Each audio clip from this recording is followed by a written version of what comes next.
Isaya chitsauko chokutanga.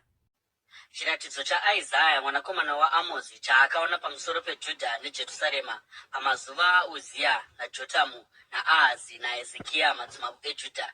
Inzwai imi matenga, teerera iwe nyika, nokuti Jehovha akataura achiti, ndakarera vana ndikavakudza, asi ivo vakandimukira.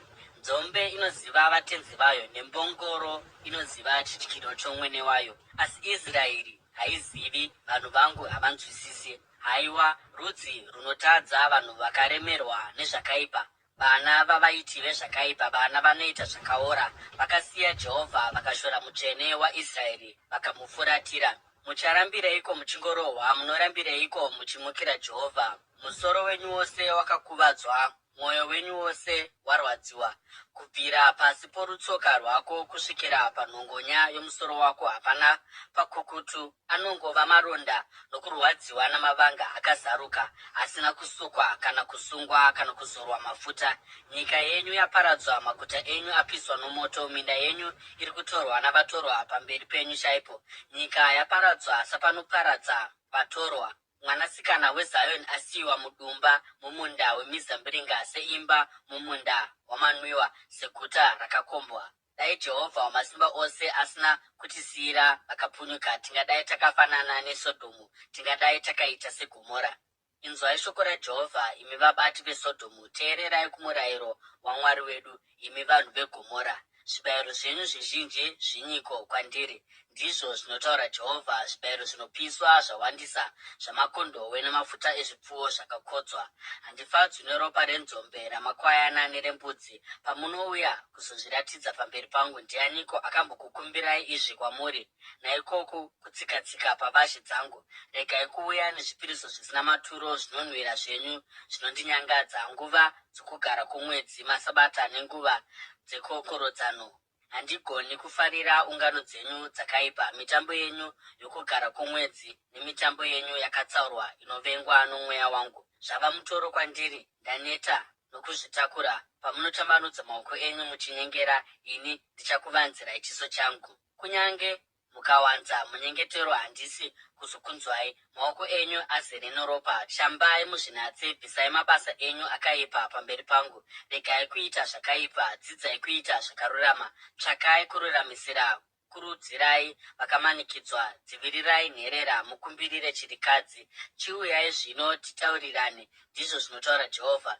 Kunyange zvivi zvenyu zviri zvitsvuku, zvichachena sechando. Kunyange zviri zvishava somuti mushava, zvichaita samakushe amakwai. Kana muchida muchiteerera, muchadya zvakanakisa zvenyika. Asi kana muchiramba uye muchindimukira, muchaparadzwa nomunondo, nokuti muromo waJehovha wazvitaura. Tarirai, guta rakatendeka rava chifeve sei, iro rakanga rizere nokururamisira. Kururama kwaigara mariri, asi zvino mogara mhondi. Sirivha yako yava nengura, waini yako yakavhenganiswa nemvura. Machinda ako navapanduki ishamwari dzembavha, vose vanoda fufuro uye vanomhanyira zvipo, havana hanya nokudzivirira nherera. Mhaka yechirikadzi haiuyiswi pamberi pavo. Naizvozvo Ishe Jehovha Wamasimba Ose ane simba waIsraeri anotaura achiti, haiwa, ndichadurura hasha dzangu pamusoro pavadzivisi vangu nokuzvitsivira vavengi vangu. Ndichatambanudzira ruoko rwangu kwauri, ndichapedza chose ngura yako ndigobvisa kusachena kwako kwose. Ndichadzosera vatongi vako sapamazuva akare, namakurukota ako sapamazuva okutanga. Shure kwaizvozvo uchanzi guta rokururama, guta rakatendeka. Zioni richadzikinurwa nokururamiswa, navanotendeuka varo nokururama.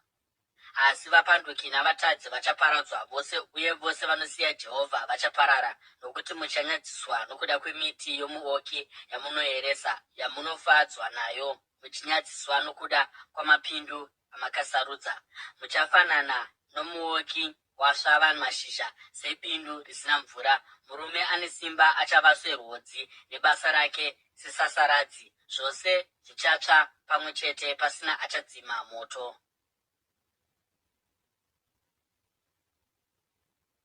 Isaya chitsauko chechipiri. Izvi ndizvo zvakaonekwa naIsaya mwanakomana waAmozi pamusoro peJudha neJerusarema. Mumazuva okupedzisira gomo retemberi yaJehovha richasimbiswa, richava guru pakati pamakomo, richakwiridzirwa pamusoro pezvikomo, uye ndudzi dzose dzichamhanyira kwariri. Ndudzi zhinji dzichauya dzichiti, uyai ngatiendei kugomo raJehovha, kuimba yaMwari waJakobho. Iye achatidzidzisa nzira dzake, kuitira kuti tigofamba mumakwara ake. Nokuti murayiro uchabva paZioni.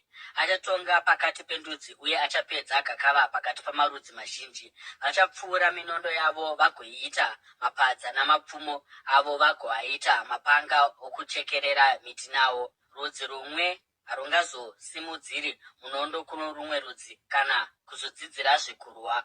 Uyai imi imba yaJakobho, ngatifambei muchiedza chaJehovha, nokuti makasiya vanhu venyu, ivo imba yaJakobho, vakazara nezvinamato zvokumabvazuva. Vanoita zvokuvuka kufanana navaFiristia, vachibatana maoko navahedheni. Nyika yavo izere nesirivha negoridhe, pfuma yavo haiperi. Nyika yavo izere namabhiza, ngoro dzavo hadziperi. Nyika yavo izere nezvifananidzo, vanopfugamira mabasa amaoko avo, kuzvinhu zvakaitwa nemimwe yavo. Naizvozvo munhu achaderedzwa, uye marudzi avanhu achandinipiswa. Musavakanganwira. Pinda mumapako, uvande muguruva, ubve mukutyisa kwaJehovha nokubwinya kwoumambo hwake. Meso omunhu anozvikudza achaninipiswa, uye kuzvikudza kwavanhu kuchaderedzwa, asi Jehovha oga ndiye achakudzwa pazuva iro. Nokuti Jehovha Wamasimba Ose ane zuva raakachengetera avo vose vanozvikudza navanodada, navose vanokudzwa, uye vachaninipiswa. Nemisidhari yose yeRebhanoni yakareba neyakakwirira, nemioki yose yeBhashani, namakomo ose akakwirira, nezvikomo zvose zvakakwirira, neshongwe dzose dzakakwirira, namasvingo ose akasimba, nezvikepe zvose zveTashishi, nemidziyo yose yakanaka. Kuzvikudza kwomunhu kuchaderedzwa, uye kuzvikudza kwavanhu kuchaninipiswa. Jehovha oga ndiye achakudzwa pazuva iro, uye zvifananidzo zvichapera zvachose. Vanhu vachatizira kumapako amatombo nokumwena yapasi, nokuda kwaJehovha anotyisa, uye nokubwinya kwoumambo hwake, paanosimuka achizungunutsa nyika. Pazuva iro vanhu vacharasira kumakonzo nokuzviremwa-remwa zvifananidzo zvavo zvesirivha nezvifananidzo zvegoridhe zvavakaita kuti vazvinamate. Vachatizira kumapako amatombo nokumikaha yakarembera, nokuda kwokutya Jehovha uye nokubwinya kwoumambo hwake, paanosimuka kuti azungunutse nyika. Regai kuvimba nomunhu anongova nokufema mumhino dzake. Anobatsireiko?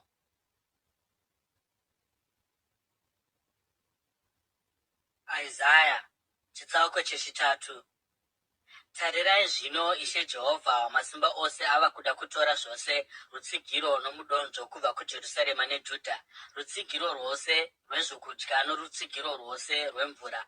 Mhare nomurwi, mutongi nomuprofita, muvoki mukuru wa50, nomunhu anokudzwa, gurukota nomurume weumhizha, nomuviki anoziva. Ndichaita kuti majaya ave vabati vavo, vana vadiki ndivo vachavatonga. Vanhu vachadzvinyirirana, munhu nomunhu, muvakidzani nomuvakidzani. Vadiki vachamukira vakuru, nounozvidza achamukira anokudzwa. Mukuru achabata mumwe wavanun'una vake paimba yababa vake achiti, ndiwe une nguo, chiva mutungamiri wedu, iva mutariri wedutu roungwandangwanda uhu. Asi pazuva iro achadanidzira achiti, handigoni kugadzirisa zvinhu, handina chokudya kana chokufuka mumba mangu. Musandiita mutungamiri wavanhu. Jerusarema rozungunuka, Judha riri kuwa. Mashoko avo nezviito zvavo zvinopesana naJehovha, vachizvidza kuvapo kwake kunobwinya. Zvinoonekwa pazviso zvavo zvinovapupurira. Vanoburitsa chivi chavo pachena seSodhomu. Havambochivanzi. Vane nhamo, vanouyisa njodzi pamusoro pavo. Udzai vakarurama kuti zvichavanakira, nokuti vachanakirwa nezvibereko zvamabasa avo. Vane nhamo vakaipa, njodzi yava kuda kuvawira. Vacharipirwa zvakabatwa namaoko avo. Vadiki vanomanikidza vanhu vangu, vakadzi vanovatonga. Haiwa vanhu vangu, vatungamiri venyu vanokutsausai. Vanokubvisai munzira yaJehovha. Anotora nzvimbo yake muimba yokutonga. Anosimuka kuti atonge vanhu. Jehovha anopinda mukutonga vakuru navatungamiri vavanhu vake achiti, ndimi makaparadza munda wangu womuzambiringa. Zvakapambwa zvinobva kuvarombo zviri mudzimba dzenyu. Munoreveiko zvamunopwanya vanhu vangu, uye muchikuya zviso zvavarombo? ndizvo zvinotaura Ishe Jehovha Wamasimba Ose. Jehovha anoti vakadzi veZioni vanozvikudza, vanofamba vakamisa mitsipa yavo, vachichonya nameso avo, uye vanofamba vachinzenzeta vaine zvishongo zvinorira muzviziso zvamakumbo avo. Naizvozvo Jehovha achauyisa maronda pamisoro yavakadzi veZioni. Jehovha achaitisa misoro yavo mhanza. Pazuva iro Jehovha achabvisa pazviziso zvamakumbo avo mubhenguro nezvishongo zvomusoro, neungetani hwomutsipa hunon'aima, nemhete dzenzeve, nezvingetani zvomumaoko, namavhoiri, nezvishongo zvebvudzi, nezvingetani zvomuzviziso zvamakumbo, nemasikavha, namabhodhoro amafuta anonhuhwira, namazango, nemhete, noukomba hwemhino, nenguo dzakanaka dzomutambo, nezvijasi, namakepesi, namajasi, nezvikwama, nezvionioni, nenguo dzomucheka wakaisvonaka, nezvishongo, namashaweri. Pachinzvimbo chezvinonhuhwira pachava nokunhuhwa, pachinzvimbo chesikavha pachava netambo, pachinzvimbo chebvudzi rakashongedzwa zvakanaka pachava nemhanza, pachinzvimbo chembatya dzakaisvonaka pachava nechipfeko chesaga, pachinzvimbo chorunako pachava nokupiswa. Varume venyu vachafa nomunondo, varwi venyu vachafa muhondo. Masuo eZioni achaungudza uye achachema, nokutambura kwaro richagara pasi. Isaya chitsauko chechina. Pazuva iro vakadzi vanomwe vachabata murume mumwe vagoti, tichadya zvokudya zvedu uye tichazvitsvakira zvokufuka. Tinongoda kudanwa nezita rako bedzi. Bvisa kunyadziswa kwedu. Pazuva iro davi raJehovha richava rakanaka uye richabwinya, uye zvibereko zvenyika zvichava chidadiso nokukudzwa kwavakapfunyuka muIsraeri. Vaya vakasara muZioni navakasara muJerusarema vachanzi vatsvene, navose vakanyorwa pakati pavapenyu muJerusarema. Jehovha achashambidza tsvina yevakadzi veZioni, achanatsa makwapa eropa kubva muJerusarema nomweya wokutonga uye nomweya womoto. Ipapo Jehovha achasika pamusoro pegomo rose reZioni napamusoro pavose vanoungana ikoko gore routsi masikati nezhenje romoto unopfuta usiku. Pamusoro pokubwinya kwose pachava nechidzitiro. Chichava chifukidzo nomumvuri kubva pakupisa kwezuva, noutiziro nenzvimbo yokuvanda kubva padutu nemvura inonaya.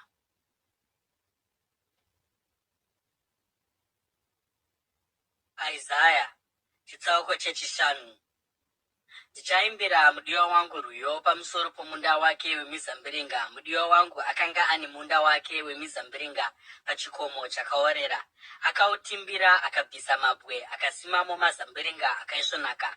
Akavaka shongwe mukati mawo uye akauchererawo chisviniro chewaini. Ipapo akatarisa kuti awana zvibereko zvamazambiringa akanaka, asi iwo wakangobereka muchero wakaipa chete. Zvino imi vagari vomuJerusarema nemi varume veJudha, chitongai pakati pangu nomunda wemizambiringa wangu. Chiiko chimwezve chaifanira kuitirwa munda wangu wemizambiringa chandisina kuuitira? Pandakatsvaka mazambiringa akanaka, wakagoberekerei akaipa oga? Zvino ndichakuudzai zvandichaitira munda wangu wemizambiringa. Ndichabvisa ruzhowa rwawo ugoparadzwa, ndichaputsa rusvingo rwawo uchatsikwa-tsikwa. Ndichauita nzvimbo yamarara, hauchazochekererwi kana kusakurirwa, uye minzwa norukato zvichakuramo. Ndicharayira makore kuti arege kunayisa mvura pamusoro pawo. Munda womuzambiringa waJehovha Wamasimba Ose ndiwo imba yaIsraeri, uye varume veJudha ndivo bindu rake rinomufadza. Zvino akatarisira kururamisira, asi akaona kuteuka kweropa.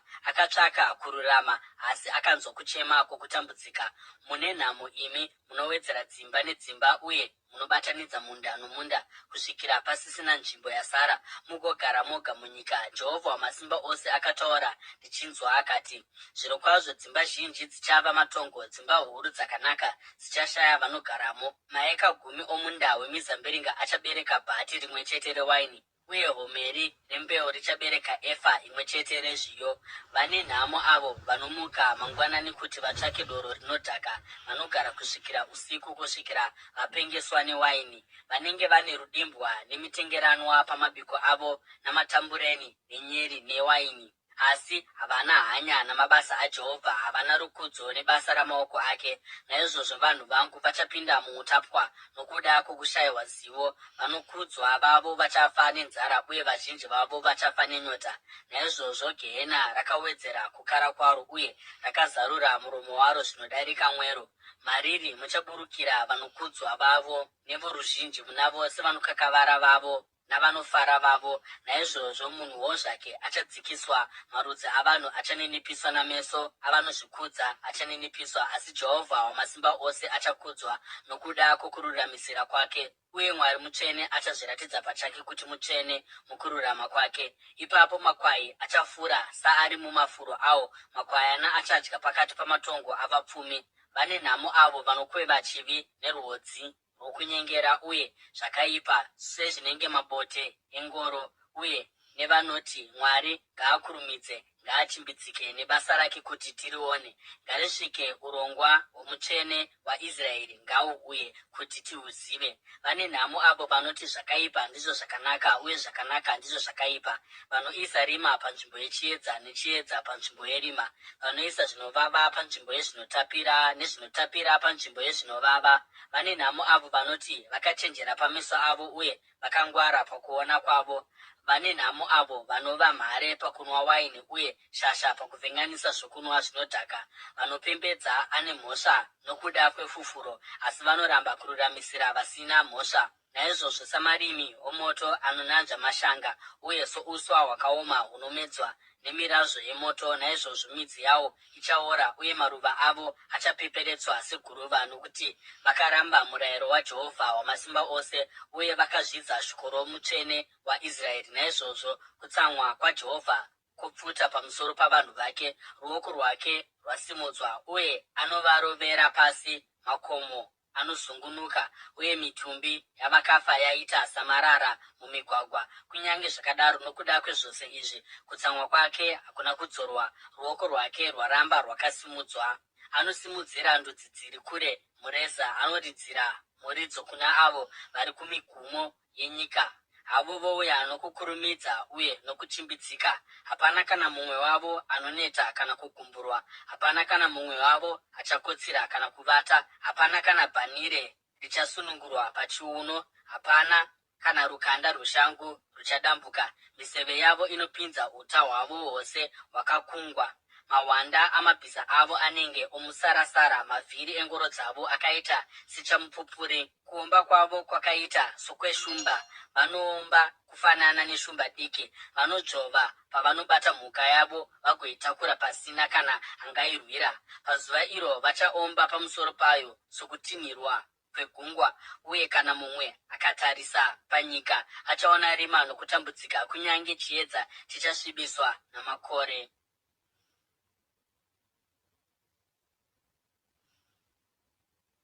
Isaya chitsauko chechitanhatu.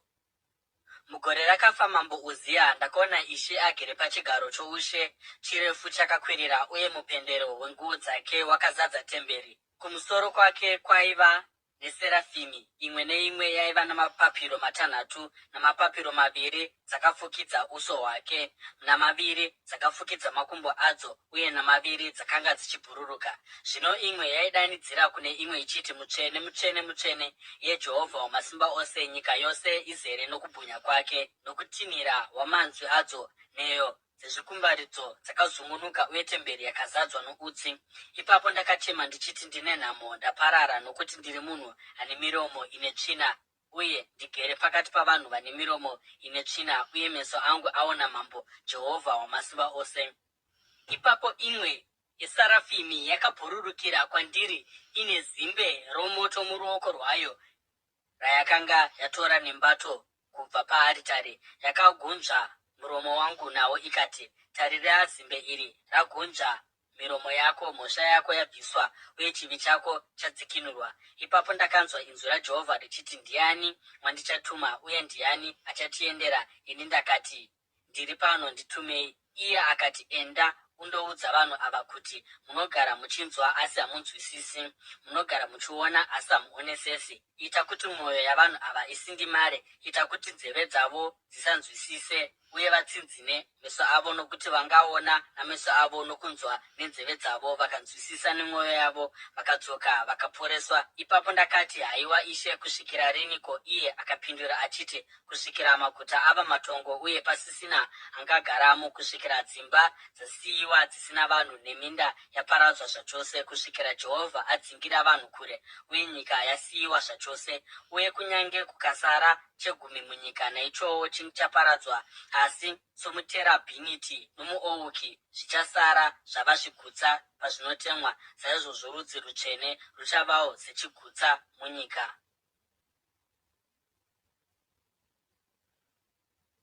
Isaya chitsauko chechinomwe. Zvino Ahazi mwanakomana waJotamu mwanakomana waUzia paakanga ari mambo weJudha, mambo Rezini weAramu naPeka mwanakomana waRamaria mambo weIsraeri vakauya kuzorwa neJerusarema, asi havana kugona kurikunda. Zvino imba yaDhavhidhi yakaudzwa kuti Aramu yabatana neEfuremu. Saka mwoyo waAhazi nemwoyo yavanhu vake yakazungunuswa, sokuzungunuswa kunoita miti yesango nemhepo. Ipapo Jehovha akati kuna Isaya, buda iwe nomwanakomana wako Sheari Jashubhi unosangana naAhazi kumucheto womugero wedziva rokumusoro mumugwagwa unoenda kumunda womusuki. Uti kwaari, chenjera, dzikama hako uye usatya, usaora mwoyo nokuda kwamatsiga maviri ehuni, nokuda kwokutsamwa kunotyisa kwaRezini naAramu uye nekwomwanakomana waRemaria.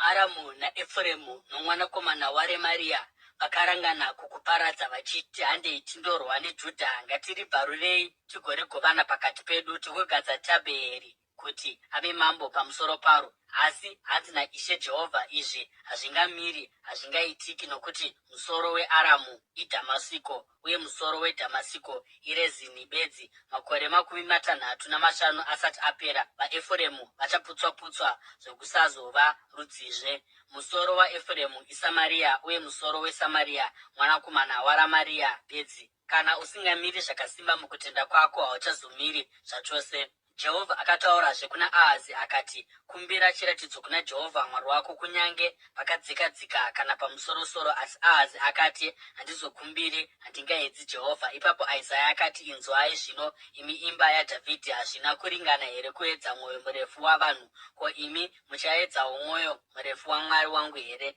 Naizvozvo Jehovha pachake achakupai chiratidzo. Mhandara ichava nemimba uye ichabereka mwanakomana, igomutumidza kuti Imanueri. Iye achadya ruomba nouchi paachaziva zvakakwana kuti arambe zvakaipa, achisarudza zvakarurama. Asi mwana asati anyatsoziva kuramba zvakaipa nokusarudza zvakanaka. Nyika yamadzimambo maviri aunotya ichava dongo. Jehovha achauyisa pamusoro pako napamusoro pavanhu vako napamusoro peimba yababa vako nguva isina kumbovapo kubva nguva iya yaakazvipatsanura kubva kuna Judha. Achauyisa mambo weAsiria. Pazuva iroro Jehovha acharidzira muridzo kunhunzi dzichibva kuhova dziri kure dzeIjipiti, nokunyuchi dzichibva kunyika yeAsiria. Dzichauya dzose dzigogara mumawere emipata nomumikaha yamatombo nomumakwenzi ose eminzwa uye napamadziva ose. Pazuva iro Jehovha achashandisa chisvo chakakumbirwa kubva mhiri kworwizi kuna mambo weAsiria kuti avevure misoro yenyu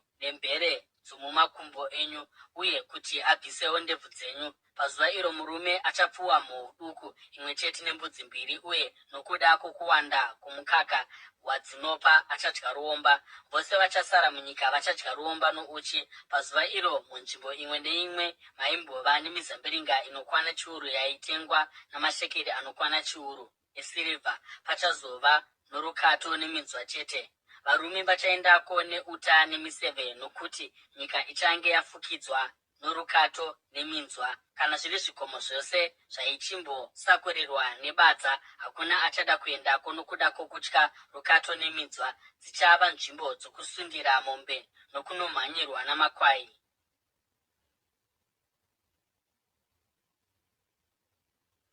Isaya chitsauko chesere.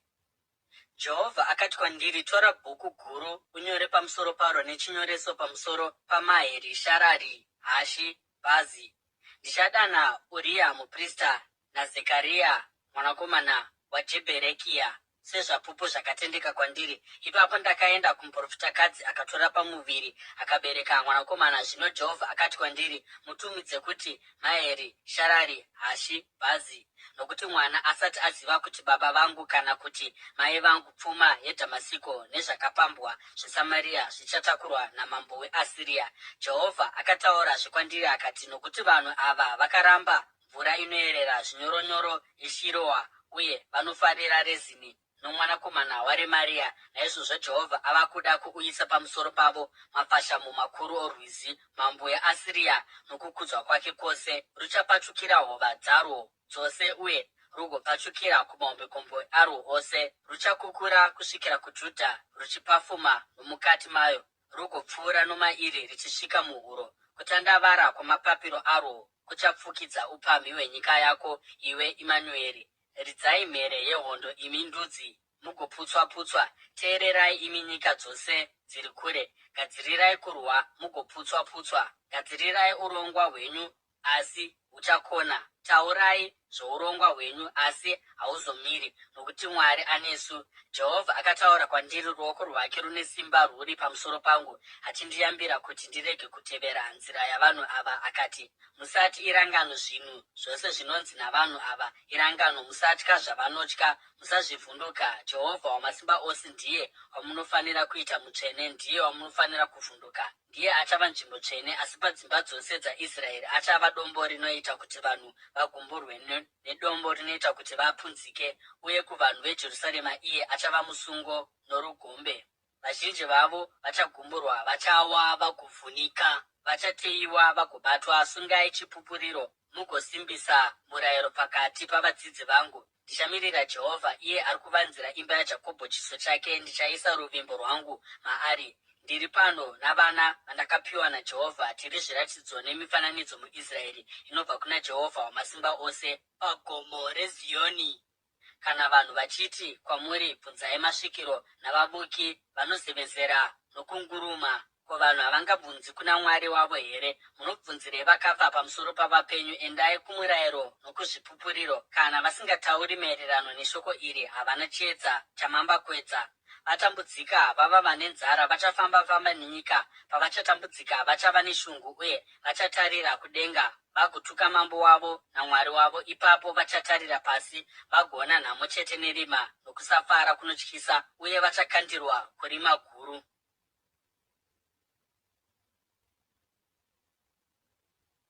Isaya chitsauko chipfumbamwe. Kunyange zvakadaro hakuchazovizve nerima kuna avo vakanga vari munhamo. Pamazuva akare akaninipisa nyika yeZebhuruni nenyika yeNafutari, asi panguva inouya achakudza Garirea ravaHedheni nenzira yokugungwa mhiri kwaJorodhani. Vanhu vaifamba murima vakaona chiedza chikuru. Avo vaigara munyika yomumvuri worufu, chiedza chakavavhenekera.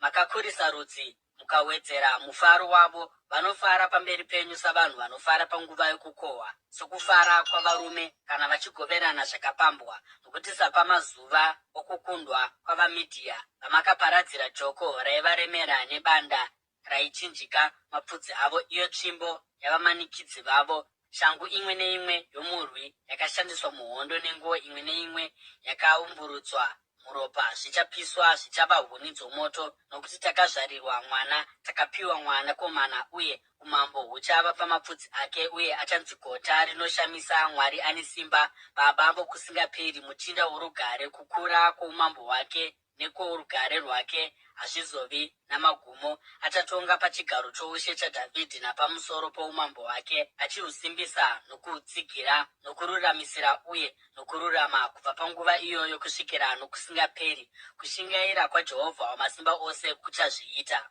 Jehovha akatuma shoko pamusoro paJakobho, richawira pamusoro paIsraeri. Vanhu vose vachariziva, Efuremu navagari vomuSamaria, ivo vanoti nokuzvikudza kwavo uye namanyawi emwoyo, zvidhina zvokoromokera pasi. Asi tichavakazve namatombo, mionde yatemerwa pasi, asi tichaitsiva nemisidhari. Asi Jehovha akamutsira Rezini vadzivisi, akakurudzira vavengi vavo. VaAramu vachibva nokumabvazuva navaFiristia vachibva nokumavirira vakapedza vaIsraeri nomuromo wakashama. Kunyange zvakadaro kutsamwa kwake hakuna kudzorwa, asi ruoko rwake ruchangotambanudzwa. Asi vanhu havana kutendeukira kuna iye akavarova kana kutsvaka Jehovha Wamasimba Ose. Naizvozvo Jehovha achadimura vaIsraeri vose musoro nomuswe, zvose dave romuchindwe norutsaga pazuva rimwe. Vakuru navarume vanokudzwa ndivo musoro, vaprofita vanodzidzisa nhema ndivo muswe.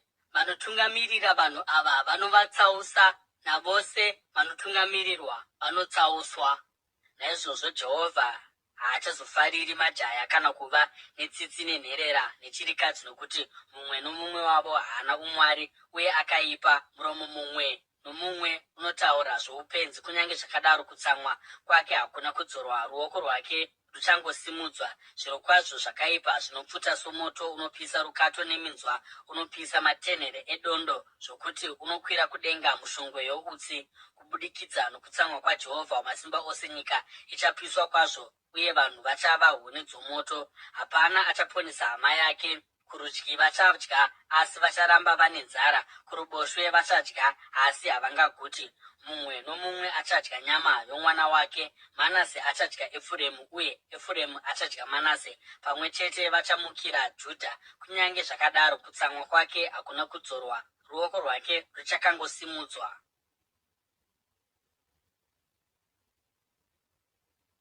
Isaya chitsauko chegumi. Vane nhamo vanodzika mitemo isina kururama, neavo vanopa mitemo inodzvinyirira, kuti vadzivise varombo kodzero dzavo uye vadzivise kururamisirwa kwavakadzvinyirirwa vavanhu vangu, vachipamba chirikadzi uye vachibira nherera. Muchaita sei pazuva rokutongwa? Njodzi painouya ichibva kure, muchatizira kuna aniko kuti mubatsirwe? Upfumi hwenyu muchahusiyepiko? Hapana chichasara asi kungokotama pakati penhapwa, kana kuwira pakati pavakaurayiwa. Kunyange zvakadaro kutsamwa kwake hakuna kudzorwa, ruoko rwake ruchangosimudzwa. Une nhamo iwe Asiria, shamo yokutsamwa kwangu! Iye akabata tsvimbo yehasha dzangu mumaoko ake. Ndiri kumutuma kurudzi rusina Mwari, ndinomutuma kuvanhu vandinotsamwisa, kundokomba nokutora nokubvuta zvakapambwa nokuvatsikirira pasi sedope riri mumigwagwa. Asi izvi handizvo zvaanoda, izvi handizvo zvaanga achifunga. Vavariro yake ndeyokuparadza, kupedza chose marudzi mazhinji. Anoti, ko, machinda angu haazi madzimambo ose here? Karino haina kuita sezvakaita Karikemishi here? Ko, Hamati harina kufanana neAripadhi, uye Samaria harina kufanana neDhamasiko here? Ruoko rwangu sezvarwakatora umambo hwezvifananidzo, umambo hune zvifananidzo zvakakunda zveJerusarema neSamaria. Ko, handichaitiri Jerusarema nezvifananidzo zvose sezvandakaitira Samaria nezvifananidzo zvayo here? Kana Ishe achinge apedza basa rake rose pamusoro pegomo reZioni neJerusarema, achazoti, ndicharanga mambo weAsiria nokuda kwokuzvikudza kwomwoyo wake namanyawi emeso ake, nokuti anoti, nesimba ramaoko angu ndakaita izvi, uye nouchenjeri hwangu, nokuti ndinonzwisisa, ndakabvisa miganhu yendudzi ndikapamba pfuma yavo. Semhare ndakakunda madzimambo avo, sezvinoita munhu anotsvasvavira mudendere, saizvozvo ruoko rwangu rwakananavira pfuma yamarudzi. Savarume vanounganidza mazai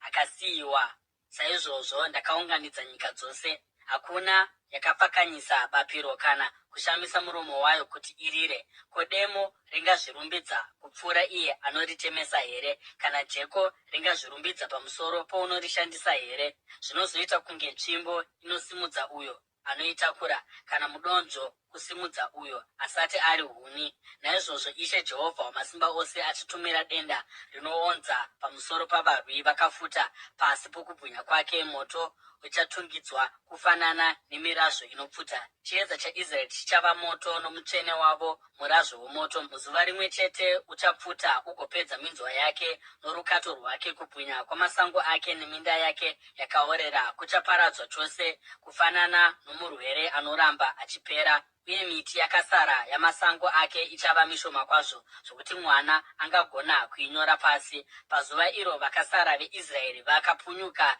veimba yaJakobho havachazovimbi naye. Iye akavarova asi zvirokwazvo vachavimba naJehovha mutsvene waIsraeri. Vakasara vachadzokera, vakasara vaJakobho vachadzokera kuna Mwari ane simba. Kunyange vanhu vako iwe Israeri vakaita sejecha regungwa, vachasara chete ndivo vachadzokera. Kuparadzwa kwakatotemwa kuzere nokururama. Ishe Jehovha Wamasimba Ose achapedzisa kuparadzwa kwakatemerwa nyika yose. Naizvozvo zvanzi naIshe Jehovha Wamasimba Ose, haiwa vanhu vangu vanogara muZioni, musatya vaAsiria vanokurovai nomudonzvo nokukusumudzirai tsvimbo sezvakaitwa neIjipiti.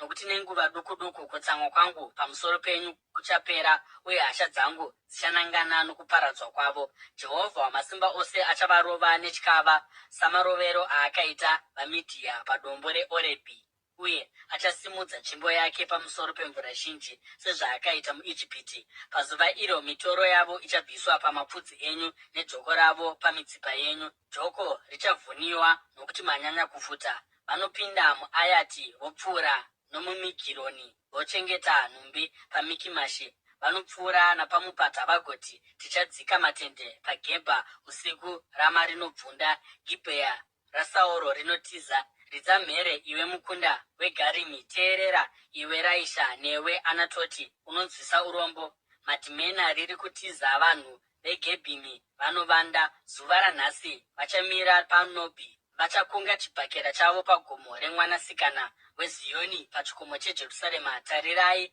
Ishe Jehovha Wamasimba Ose achatema matavi nesimba guru. Miti mirefu refu ichawiswa uye yakareba ichadzikiswa. Achatema matenhere esango nedemo. Rebhanoni ichawa pamberi paiye ane simba.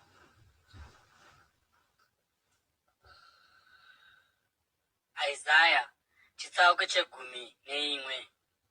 Bukira richabva kudzinde raJese, davi rinobva pamidzi yake richabereka muchero. Mweya waJehovha uchagara pamusoro pake, mweya wouchenjeri newokunzwisisa, mweya wokurayira nowesimba, mweya wokuziva newokutya Jehovha. Uye achafarira kutya Jehovha. Haazotongi nezvaanoona nameso ake kana kutonga nezvaanonzwa nenzeve dzake, asi nokururama achatongera varombo, nokururamisira achatongera vanyoro vapanyika.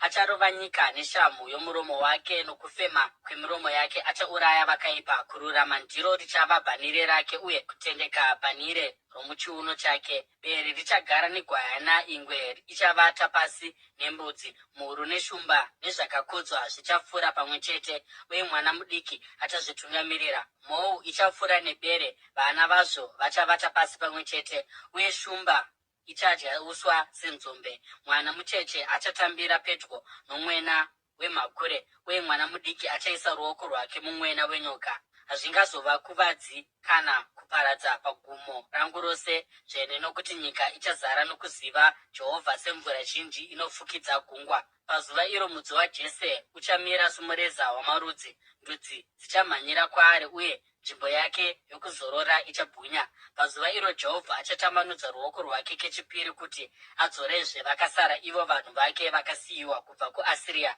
kubva zasi kweIjipiti, nokubva kumusoro kweIjipiti, nokubva kuEtiopia, nokubva kuEramu, nokubva kuBhabhironi, nokuHamati, uye nokubva kuzviwi zvegungwa. Achasimudzira marudzi mureza, uye achaunganidza vakadzingwa vaIsraeri. Achaunganidza vakaparadzirwa vavanhu veJudha kubva kumativi mana enyika.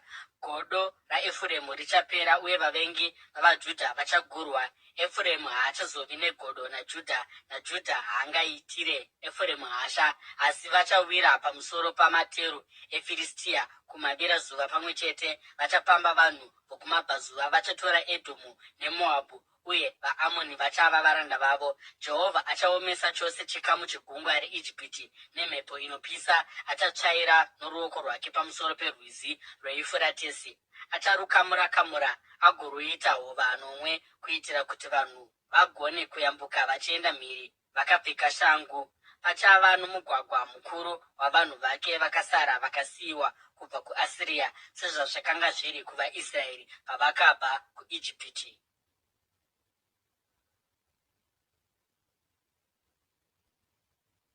Isaya chitsauko 12. Pazuva iro muchati, ndichakurumbidzai imi Jehovha, kunyange makanga makanditsamwira Kutsamwa kwenyu kwakadzorwa uye makandinyaradza. Zvirokwazvo Mwari ndiye ruponeso rwangu.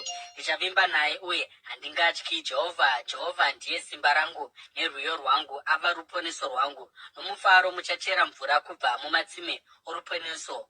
Pazuva iro muchati, vongai Jehovha, danai kuzita rake, zivai zvaakaita pakati pendudzi, uye muparidze kuti zita rake risimudzirwe. Imbirai Jehovha, nokuti akaita zvinhu zvinoshamisa. Izvi ngazvizivikanwe pasi pose. Pururudzai uye muimbe nomufaro, imi vanhu veZioni, nokuti mutsvene waIsraeri mukuru pakati penyu.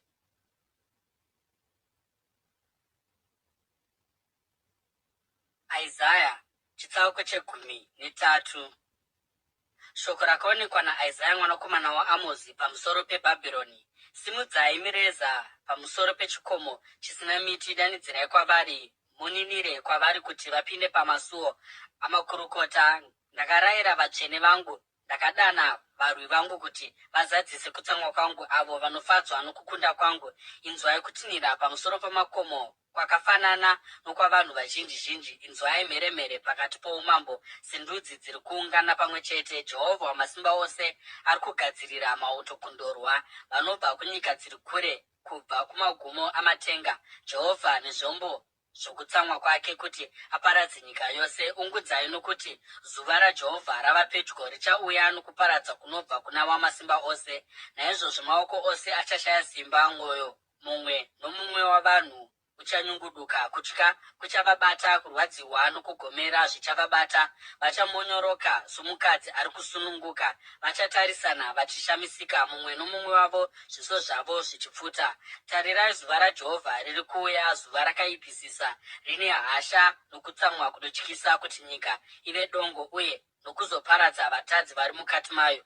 Nyeredzi dzokudenga namapoka adzo hadzizoratidzi chiedza chadzo. Zuva rinobuda richisvibiswa, uye mwedzi hauzopi chiedza chawo. Ndicharanga nyika nokuda kwokuipa kwayo, navakaipa nokuda kwezvivi zvavo. Ndichagumisa vanozvikudza pakudada kwavo, uye ndichaderedza kuzvikudza kwavasina tsitsi. Ndichaita kuti munhu ashayikwe kudarika goridhe, ashayikwe kudarika kushayikwa kwegoridhe reOfiri. Naizvozvo ndichabvundisa matenga, uye nyika ichazununguka kubva panzvimbo yayo, nehasha dzaJehovha Wamasimba Ose pazuva rokutsamwa kwake kunopisa, semhara inovhimwa, samakwai asina mufudzi. Mumwe nomumwe achadzokera kuvanhu vokwake, mumwe nomumwe achatizira kunyika yake. Mumwe nomumwe achabatwa achabayiwa, vose vanobatwa vachaurayiwa nomunondo. Vacheche vavo vacharoverwa pasi vagobvamburwa, vachizviona. Dzimba dzavo dzichapambwa, uye vakadzi vavo vachachinyiwa. Tarirai, ndichavamutsira vaMedhia vasina hanya nesirivha, uye vasingafariri goridhe. Uta hwavo huchabaya majaya, havazovi nengoni navacheche kana kutarira vana netsitsi. Zvino Bhabhironi rembiri paumambo, kubwinya kwokuzvikudza kwavaBhabhironi richaparadzwa naMwari, kufanana neSodhomu neGomora. Haringatongogarwizve navanhu, uye hakuna vachazogaramo kusvikira kuzvizvarwa zvose. Hapana muArabhu achadzika tende rake ikoko, hakuna mufudzi achazorodza makwai ake ikoko. Asi zvisikwa zvomugwenga ndizvo zvichagara ikoko. Makava achazadza dzimba dzavo, mazizi achagara ikoko, uye imomo ngururu dzichakwakuka. Mapere achachema ari munhare dzavo, makava mudzimba dzavo dzinonyevedza dzamadzimambo. Nguva yake yaswedera, uye mazuva aro haazowedzerwi.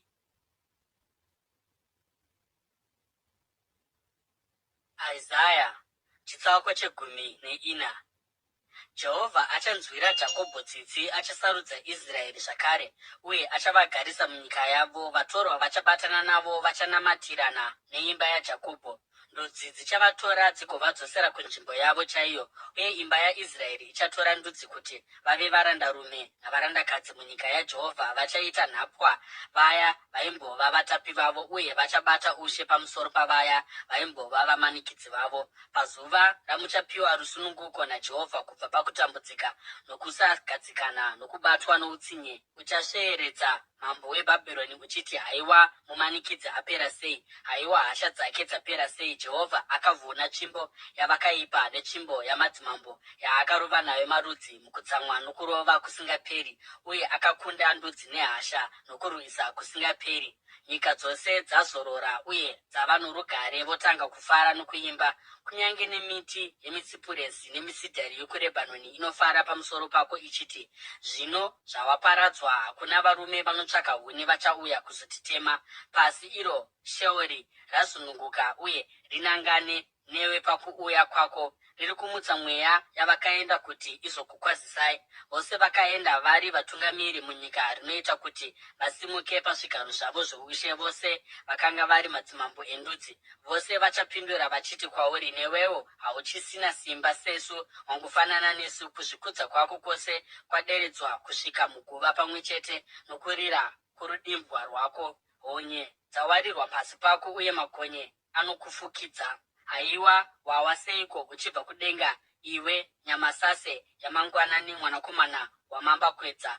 Wakakandwa panyika, iyewe wakambowisira ndudzi pasi. Wakati mumwoyo mako, ndichakwira kudenga, ndichasimudzira chigaro changu choushe pamusoro penyeredzi dzaMwari. Ndichagara pachigaro changu choushe pagomo reungano, pamusoro pegomo dzvene. Ndichakwira pamusoro pamakore, ndichazviita sewokumusoro-soro. Asi waderedzwa kusvika kuguva, kwakadzika-dzika kwegomba. Vose vanokuona vanokunan'anidza. Vachafungisisa zvamagumo ako vachiti, ndiye here murume uya akazungunusa nyika akadederesa ushe, murume akaita kuti nyika ive gwenga, akaparadza maguta ayo, akasatendera vasungwa vake kudzokera kumusha, madzimambo ose endudzi ave mukukudzwa, mumwe nomumwe muguva rake. Asi iwe warasirwa kunze kweguva rako, kufanana nedavi rakaraswa. Wakafukidzwa navakaurayiwa, naavo vakabayiwa nomunondo, avo vakadzika kumatombo egomba. Kufanana nechitunha chinotsikwa-tsikwa netsoka, hauzobatani navo pakuvigwa kwako, nokuti wakaparadza nyika yako ukauraya vanhu vako. Vana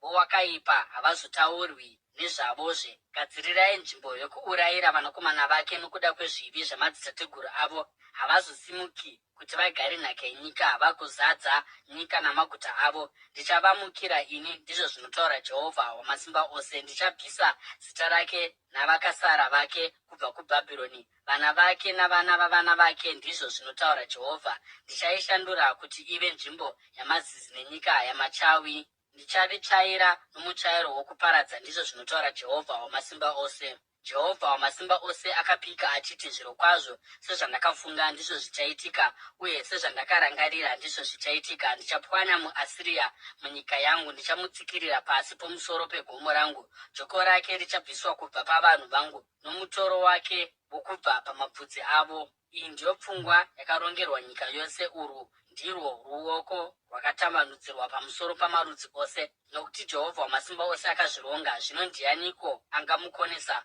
Ruoko rwake rwakatambanudzwa, ndianiko angarudzora? Shoko iri rakauya mugore rakafa mambo Ahazi richiti, musafara imi vose vaFiristia, muchiti shamhu yakakurovai imi yabvunika, nokuti kubva pamudzi wenyoka iyo pachabuda mvumbi, chibereko chayo chichava nyoka ino uturu hunobaya. Murombo wavarombo achawana mafuro, uye vanoshayiwa vacharara pasi murugare. Asi ndichaparadza mudzi wako nenzara ichauraya vakasara vako. Ungudza iwe suo, chema iwe guta, nyungudukai imi vaFiristia mose. Gore routsi riri kuuya richibva kumusoro, uye hapana achatiza pasimba raro. Ko, imhinduroi ichapiwa kunhume dzorudzi urwo?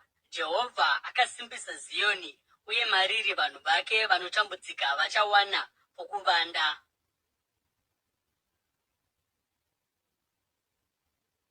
Isaya chitsauko 15. Chirevo chaJehovha maererano neMoabhu. Ari romuMoabhu rava dongo rakaparadzwa usiku. Kiri romuMoabhu rava dongo rakaparadzwa usiku. Dhibhoni rakwira kutemberi yaro, kunzvimbo dzaro dzakakwirira kundochema. Moabhu ari kuungudza pamusoro peNebho napamusoro peMedhebha.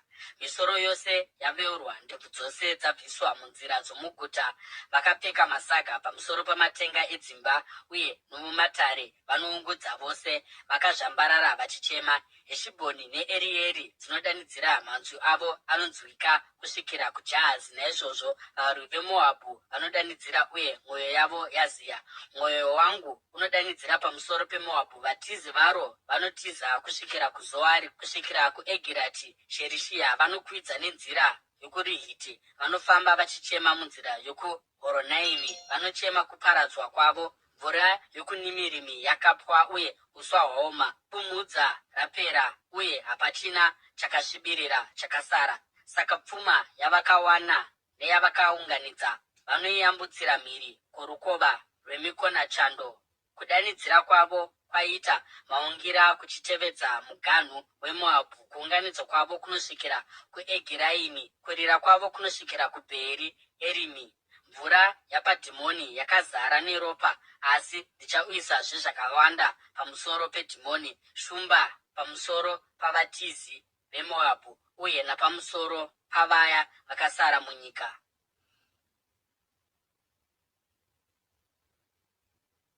Isaya chitsauko chegumi nenhanhatu. Tumirai mutero wamakwayana kumutongi wenyika kubva kuSera, zvichiyambukira kurenje kugomo romwanasikana weZioni.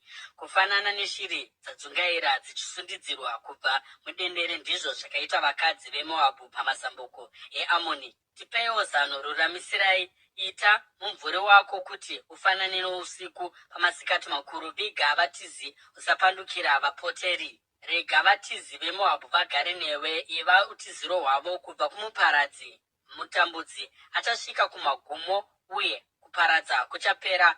Mudeni achatsakatika panyika murudo. Chigaro choushe chichasimbiswa mukutendeka. Munhu achagarapo, mumwe anobva kuimba yaDhavhidhi, uyo anoti achitonga anotsvaka kururamisira uye achikurumidza kuita zvakarurama. Takanzwa nezvokuzvikudza kwaMoabhu namanyawi ake makuru, uye kuzvida kwake, kuzvikudza kwake nokuvirima kwake, asi kuzvirumbidza kwake hakuna maturo. Naizvozvo vaMoabhu voungudza, vanoungudzira Moabhu pamwe chete. Chemai musuwe nokuda kwavarume veKiri Hareseti. Minda yeHeshibhoni yaoma uye mazambiringa eSibhima aomawo. Vatongi vendudzi vatsika-tsika mizambiringa yakaisvonaka, iyo yaimbosvika kuJazeri uye yaitandira yakananga kurenje. Mabukira ayo aitandira kusvika kugungwa. Saka ndinochema sokuchema kweJazeri nokuda kwemizambiringa yeSibhima. Haiwa Heshibhoni, haiwa Ereare, ndichakudiridza nemisodzi, ruzha rwomufaro pamusoro pemizambiringa yakaibva napamusoro pezvamakakohwa rwanyararidzwa. Mufaro nokufarisisa zvabviswa paminda yemizambiringa. Hapana anoimba kana kuita ruzha muminda yemizambiringa. Hapana anosvina waini pazvisviniro, nokuti ndagumisa ruzha rwacho. Mwoyo wangu unorira nokuda kwaMoabhu, kufanana nokurira kwembira. Ura hwangu hunorira pamusoro peKiri Hareseti. Zvino kana Moabhu achizviratidza panzvimbo dzake dzakakwirira, anenge achingozvinetsa pachake. Paanoenda kuimba yake kunonyengetera zvinenge zvisina chazvinobatsira. Iri ndiro shoko rakataurwa kare naJehovha pamusoro peMoabhu. Asi zvino Jehovha anoti, makore 3 asati apfuura sokuverengwa kwaangaitwa nomuranda akazvisunga kubatira mubayiro, kukudzwa kweMoabhu navanhu vake vose vakawanda kuchazvidzwa, uye vakapunyuka vake vachava vashoma kwazvo uye vasina simba.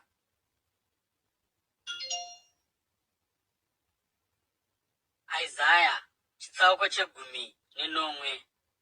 Chirevo pamusoro peDhamasiko. Tarirai, Dhamasiko harichazovazve guta, asi richava murwi wamatongo. Maguta eAroeri achasiyiwa uye achava mafuro ezvipfuyo, izvo zvichavata pasi pasina anozvivhundutsa.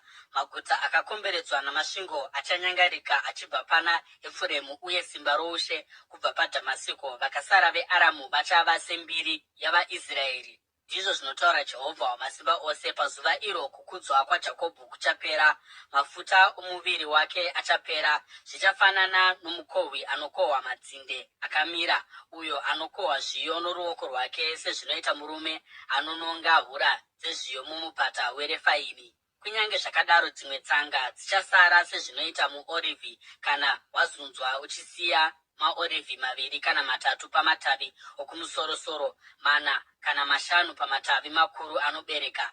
Ndizvo zvinotaura Jehovha, Mwari waIsraeri. Pazuva iro vanhu vachatarira kumusiki wavo vagodzorera meso avo kumutsvene waIsraeri. Havachazotarisi kuaritari, iro basa ramaoko avo, uye havachazovi nehanya nematanda aAshera nearitari dzezvinonhuhwira dzakaitwa neminwe yavo. Pazuva iro maguta avo akasimba avakasiya nokuda kwavaIsraeri achafanana nenzvimbo dzakaregerwa kuti dzive matenhere nezvinomera pasi pavo, uye ose achava matongo, nokuti wakanganwa Mwari muponesi wako, hauna kurangarira dombo, iyo nhare yako. Naizvozvo kunyange ukazvisimira miti yakanakisisa uye ukadyara mizambiringa inobva kune dzimwe nyika, kunyange pazuva raunoisima ugoita kuti ikure, ugoita kuti ive namaruva, asi mukohwo uchava sapasina pazuva rehosha nokurwadziwa kusingaperi. Haiwa kutinhira kwendudzi zhinji dzinotinhira sokutinhira kwegungwa, haiwa kuomba kwamarudzi anoomba kufanana nokutinhira kwemvura zhinji. Kunyange vanhu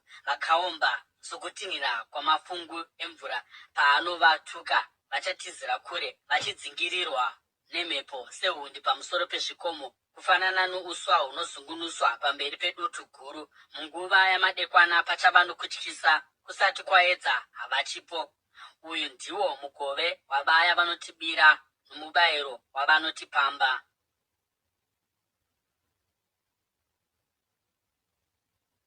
Isaya chitsauko chegumi nesere.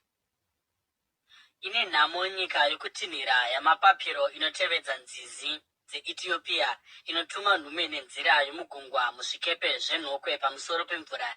Endai imi nhume dzinokurumidza kuvanhu vakareba uye vane ganda rinotsvedzerera, kuvanhu vanotyiwa kure napedyo, rudzi rune hasha nomutauro usinganzwisisiki, rune nyika yakakamurwa nenzizi. Imi mose muri pasi pose, imi munogara panyika, kana mureza wasimudzwa pamusoro pamakomo muchaona, uye kana hwamanda yarira muchainzwa. Kana mureza wasimudzwa pamusoro pamakomo muchauona, uye kana hwamanda yarira muchainzwa. Zvanzi naJehovha kwandiri, ndicharamba ndinyerere uye ndichatarira ndiri paugaro hwangu, samanyirinyiri umushana unopisa, segore redova mukupisa kwokukohwa. Nokuti kukohwa kusati kwasvika, kana kutungira kwamaruva kwaguma, uye ruva rova muzambiringa woibva, achagura mubukira namapanga okurangura. Achatemera pasi uye agorasira kure matavi akatandavara. Zvose zvichasiyirwa magora omugomo nokuzvikara zvesango. Shiri dzichazvidya chirimo chose, uye zvikara zvesango zvichazvidya muchando chose. Panguva iyoyo zvipo zvichavigirwa Jehovha Wamasimba Ose, zvichibva kuvanhu vakareba vane ganda rinotsvedzerera, kubva kuvanhu vanotyiwa kwose kwose, rudzi rune hasha nomutauro usinganzwisisiki, rudzi rune nyika yakakamurwa nenzizi. Zvipo zvichauyiswa kuZioni, nzvimbo yezita raJehovha Wamasimba Ose.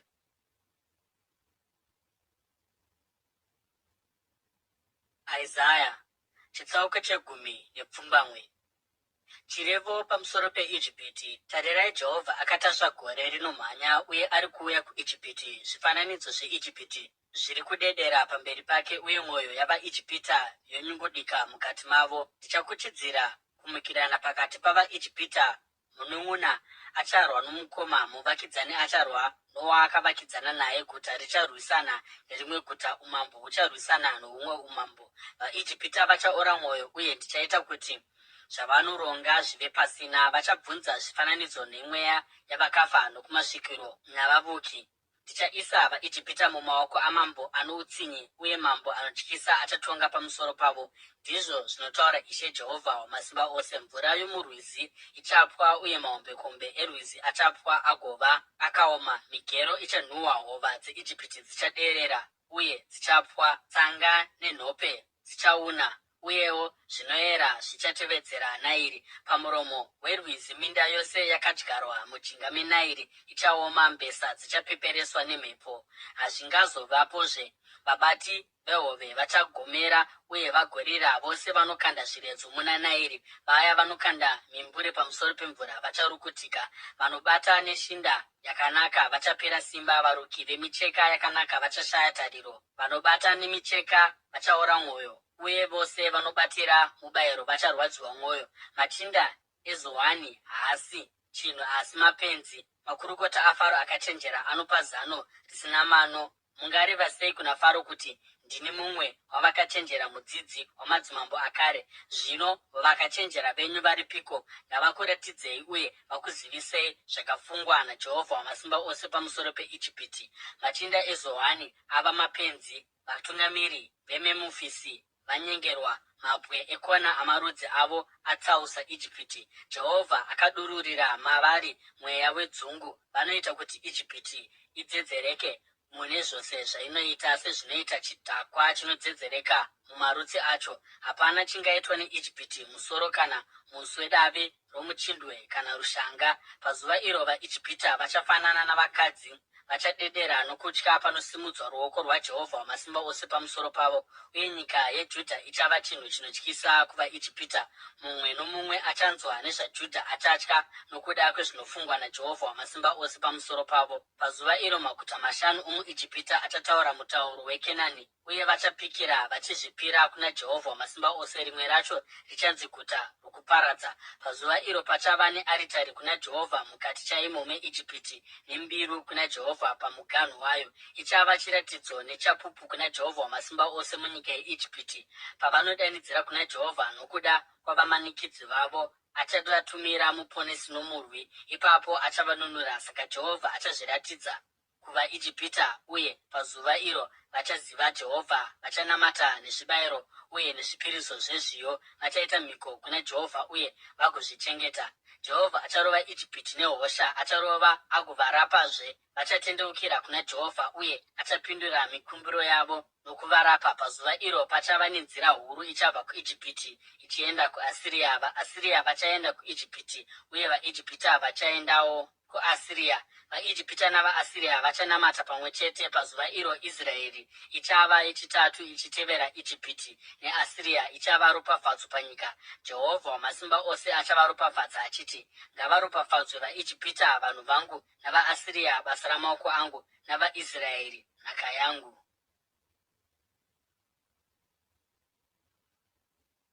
Isaya chitsauko chemakumi maviri. Mugore rekusvika kwomutungamiri mukuru kuAshidhodhi, atumwa naSarigoni mambo weAsiria, akairwisa uye akaitapa. Panguva iyoyo Jehovha akataura kubudikidza naIsaya mwanakomana waAmozi akati kwaari, bvisa nguo yesaga pamuviri wako neshangu mumakumbo mako. Iye akaita saizvozvo, akafamba asina nguo uye asina shangu. Ipapo Jehovha akati, sezvakaita Isaya muranda wangu akafamba asina nguo uye asina shangu kwamakore 3, sechiratidzo nechishamiso pamusoro peIjipiti neEtiopia, saizvozvo mambo weAsiria achaenda navatapwa veIjipiti navakadzingwa veEtiopia, vadiki navakuru, uye magaro ari panze, kuti chive chinyadziso kuIjipiti. Avo vaivimba neEtiopia uye vaizvikudza neIjipiti vachatya uye vachanyadziswa. Pazuva iro vanhu vaigara pamhenderekedzo ino vachati, tarirai zvaitika kuna vaya vataivimba navo, vaya vataitizira kwavari kuti vatibatsire uye vatinunure kubva kuna mambo weAsiria. Zvino isu tichapunyuka sei?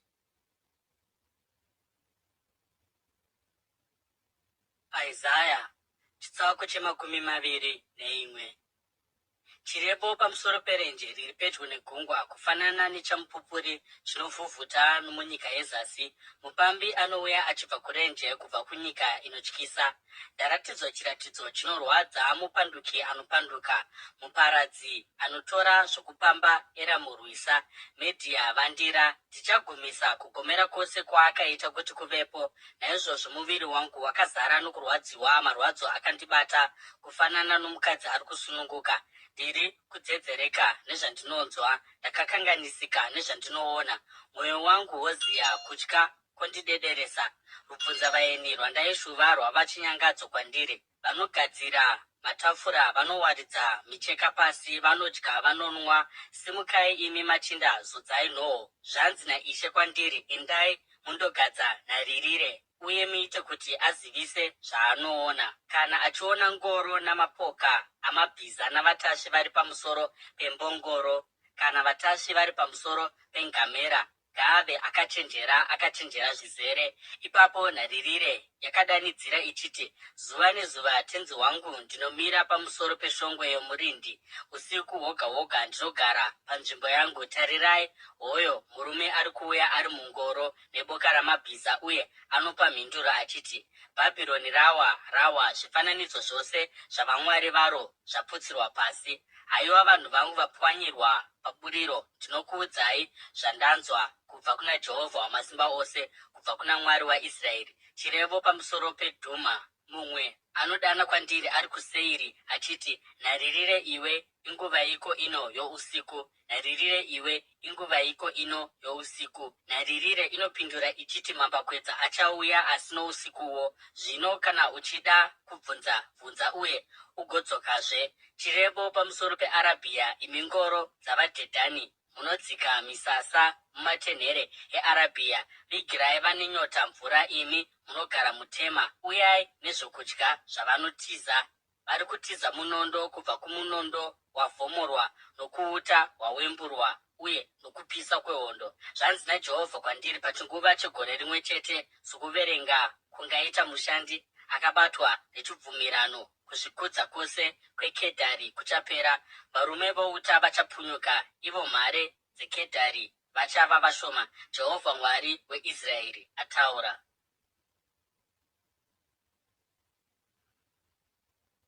Isaya chitsauko chemakumi maviri nembiri. Chirevo pamusoro pomupata wechiratidzo. Chii chinokutambudzai zvino, zvokuti mose makwira pamusoro pamatenga edzimba? Haiwa guta rizere nemheremhere, haiwa guta renyonganyonga nokupembera.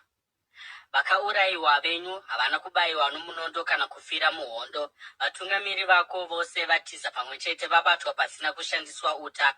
Mose imi makabatwa mukaitwa vasungwa pamwe chete, kunyange makanga matiza muvengi achiri kure. Naizvozvo ndakati, endai kure neni, regai ndicheme kwazvo, musaedza kundinyaradza pamusoro pokuparadzwa kwavanhu vangu. Ishe Jehovha Wamasimba Ose ane zuva renyonganyonga nerokutsikira pasi nokutyisa, mupata wokuratidza, zuva rokukoromorera masvingo pasi nerokudanidzira kumakomo. Eramu anotora goba pamwe chete navatasvi vamabhiza nengoro. Kiri anofudugura nhoo.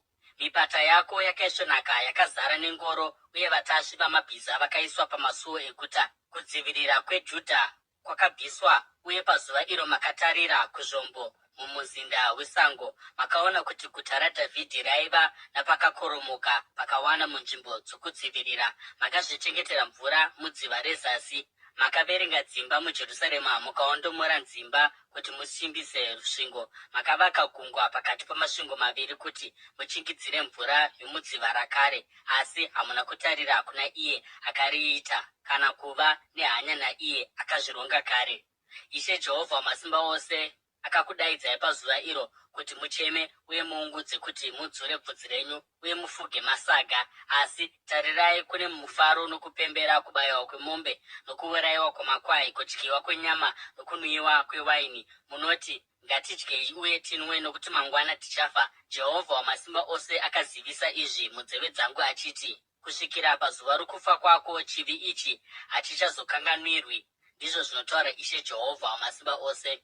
Zvanzi naIshe Jehovha Wamasimba Ose, enda undoti kumutariri uyu, kuna Shebhina mutariri womuzinda, uti kwaari, uri kuitei pano, uye ndiani akakupa mvumo yokuti uzvicherere rinda pano, uchizvivezera rinda rako pakakwirira, nokuzvivezera nzvimbo yako yokuzorora mudombo? Hokoyo Jehovha ava kuda kukuti agokurasira kure, iwe murume wesimba. Achakupomba-pomba sebhora, agokukanda munyika yakakura. Ndimo mauchafira, uye ngoro dzako dzine mbiri dzichasara imomo. Iwe wokunyadzisa imba yatenzi wako, ndichakudzinga pabasa rako, uye uchatandaniswa panzvimbo yako. Pazuva iro ndichadana muranda wangu Eriakimi mwanakomana waHirikia. Ndichamupfekedza nguo yako, ndigomusimbisa nebhanhire rako, uye ndigoisa masimba ako pamusoro pake. Achava baba kuna vagere muJerusarema nokuimba yaJudha. Ndichaisa papfudzi rake kii yeimba yaDhavhidhi. Chaanenge azarura hapana angapfika, uye chaanenge apfika hapana angazarura. Ndichamuroverera sembambo panzvimbo yakasimba. Achava chigaro chinokudzwa paimba yababa vake. mbiri yeimba yababa vake ichaturikwa paari, matavi namabukira nemidziyo midiki yose kubva pamikombe kusvikira pamakate ose. Pazuva iro ndizvo zvinotaura Jehovha Wamasimba Ose, mbambo yakarovererwa panzvimbo yakasimba ichabva, ichatemwa igowisirwa pasi, uye mutoro wakarembera pauri uchatemerwa pasi. Jehovha ataura izvozvo.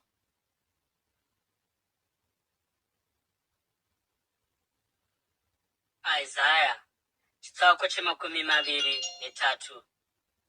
Chirevo pamusoro peTire. Ungudzai imi zvikepe zveTashishi, nokuti Tire raparadzwa uye rasiyiwa risina imba kana pangamira zvikepe. Shoko rakasvika kwavari richibva kunyika yeSaipurasi. Nyararai imi vanhu vagere pachiwi, nemi vatengesi veSidhoni, imi makapfumiswa navashambadzi vomunyanza. Pamusoro pemvura zhinji zviyo zveShihori zvakayambutswa mukoho weNairi ndiwo waiva pfuma yeTire, uye ikazova nzvimbo yokutengesera yamarudzi. Nyara iwe Sidhoni, uye newe nhare yegungwa, nokuti gungwa rataura richiti, handina kumborwadziwa kana kubereka, handina kumborera vanakomana kana kukurisa vanasikana. Panosvika shoko kuIjipiti, vacharwadziwa pamusoro peshoko rinobva kuTire.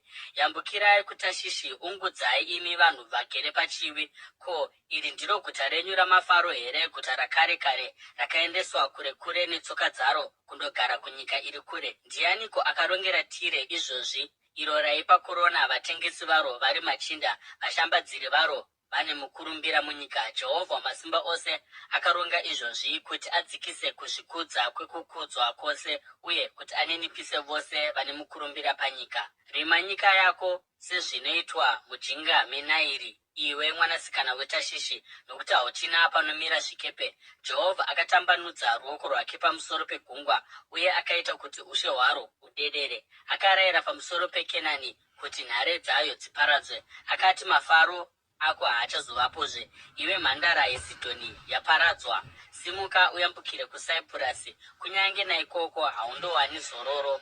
Tarira, nyika yavaBhabhironi, rudzi urwo haruchaverengwi zvino. VaAsiria vakaiita nzvimbo yemhuka dzerenje, vakamisa shongwe dzavo dzokurwa, vakakoromora nhare dzaro dzikava pasina, uye vakarishandura rikava dongo. Ungudzai imi zvikepe zveTashishi, nhare yenyu yaparadzwa. Panguva iyoyo Tire ichakanganwikwa kwamakore 80, zvakaenzana namakore oupenyu hwamambo. Asi shure kwamakore 80 aya, Tire richaitirwa sezvinoimbwa rwiyo rwechifeve runoti, tora rudimbwa ufambe nomuguta, iwe chifeve chakakanganwikwa. Ridza rudimbwa zvakanaka, imba nziyo zhinji, kuitira kuti ugorangarirwa. Panopera makore 80, Jehovha achashanyira Tire, richazodzokerazve kubasa raro sechifeve, rigofeva noushe hwose huri pamusoro penyika. Asi zvarakashambadzira uye nomubayiro waro zvichatsaurirwa Jehovha, hazvichachengetwi kana kuvigwa. Zvarashambadzira zvichaendeswa kuna avo vanogara pamberi paJehovha, kuti vave nezvokudya zvakawanda nenhumbi dzakanaka.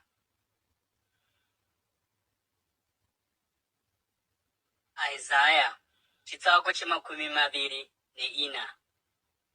Tarirai, Jehovha ari kuzoparadza nyika, achiiparadza zvachose. Achanyangadza kutarisika kwayo, uye achaparadzira vanogaramo. Zvichangofanana zvinoitirwa muprista nezvinoitirwa vanhu, zvinoitirwa vatenzi nezvinoitirwa muranda, zvinoitirwa vahosi nezvinoitirwa mushandiri, zvinoitirwa mutengesi nezvinoitirwa mutengi, zvinoitirwa anokwereta nezvinoitirwa akweretwa, zvinoitirwa anoripa mhindu nezvinoitirwa anoreva mhindu. Nyika ichaparadzwa zvachose, uye ichatorerwa zvayo zvose. Jehovha ataura shoko irori. Nyika inooma uye inosvava, pasi pose panoparadzwa uye panounyana. Vanokudzwa venyika vanopera simba uye vanorwadziwa.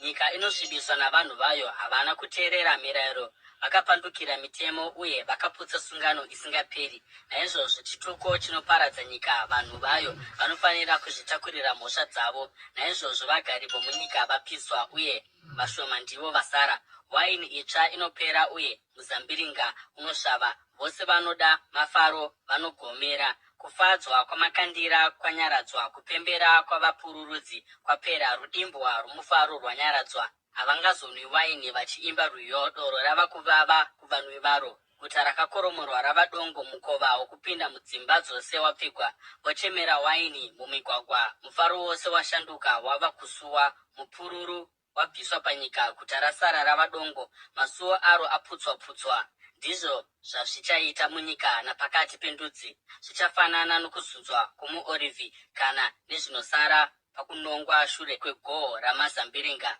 Vanosimudza manzwi avo vanopururudza nomufaro kubva kumavirira, vanoparidza zvoukuru hwaJehovha. Naizvozvo kumabvazuva mbiri kuna Jehovha, kudzai zita raJehovha Mwari waIsraeri pazviwi zvegungwa. Kubva kumigumo yenyika tinonzwa kuimba kunoti, ngaakudzwe iye akarurama. Asi ini ndakati, ndiri kupera muviri, ndiri kupera muviri. Ndine nhamo, vanyengeri vakaita zvinhu nokunyengera, vanyengeri vakaita zvinhu nokunyengera kukuru. Kutya negomba zvakakumirirai imi vanhu vapanyika. Ani naani anotiza kutinhira kunotyisa achawira mugomba.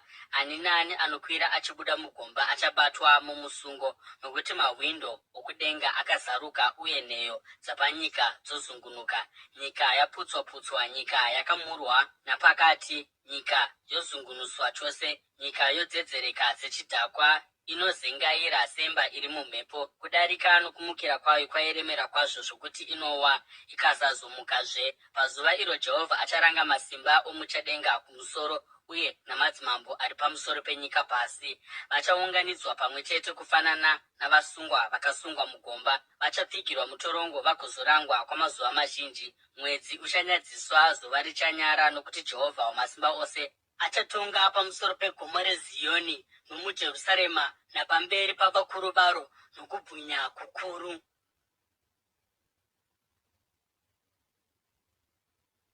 Isaya chitsauko cha25. Haiwa Jehovha, ndimi Mwari wangu, ndichakukudzai uye ndicharumbidza zita renyu, nokuti nokutendeka kukuru makaita zvinhu zvinoshamisa, zvinhu zvamakaronga kare kare. Makaita kuti guta rive dutu ramarara, guta rakakomberedzwa rikava dongo. Nhare yavatorwa haichazova gutazve, haichazovakwazve. Naizvozvo vanhu vane simba vachakukudzai, maguta endudzi dzine utsinye achakuremekedzai. Manga muri utiziro hwavarombo, utiziro hwaanoshayiwa mukutambudzika kwake, uye dumba panguva yemvura zhinji, nomumvuri pakupisa kwezuva. Nokuti kufema kwavano utsinye kwakafanana nemvura zhinji inorovera parusvingo, uye kwakafanana nokupisa kwerenje. Unonyaradza bope ravatorwa nokupisa kunotonhodza nomumvuri wegore. Naizvozvo rwiyo rwavane utsinye rwanyaradzwa pamusoro pegomo iri. Jehovha Wamasimba Ose achagadzirira vanhu vose mutambo wezvakakora namabiko ewaini yakare, nyama yakanakisa uye newaini yakaisvonaka. Pamusoro pegomo iri achaparadza chifukidziro chinoputira marudzi ose nomucheka unofukidza ndudzi dzose. Iye achamedza rufu nokusingaperi. Wamasimba Ose achapisika misodzi kubva pazviso zvose, achipisa kunyadziswa kwavanhu vake panyika yose. Jehovha ataura. Pazuva iro vachati, zvirokwazvo uyu ndiye Mwari wedu, takavimba naye, iye akatiponesa. Uyu ndiye Jehovha, takavimba naye, ngatifarei tifarisise muruponeso rwake. Ruoko rwaJehovha ruchagara pagomo iri, asi Moabhu achatsikwa-tsikwa pasi pake samashanga anotsikwa-tsikwa mumupfudze. Vachatambanudza maoko avo mariri somushambiri anotambanudza maoko ake kuti ashambire. Mwari achaderedza kuzvikudza kwavo, kunyange vachigona kuita zvakanaka namaoko avo. Achakoromora nhare yako yamasvingo, achakwirira agoaputsira pasi, achaakoromorera pasi muguruva chaimo.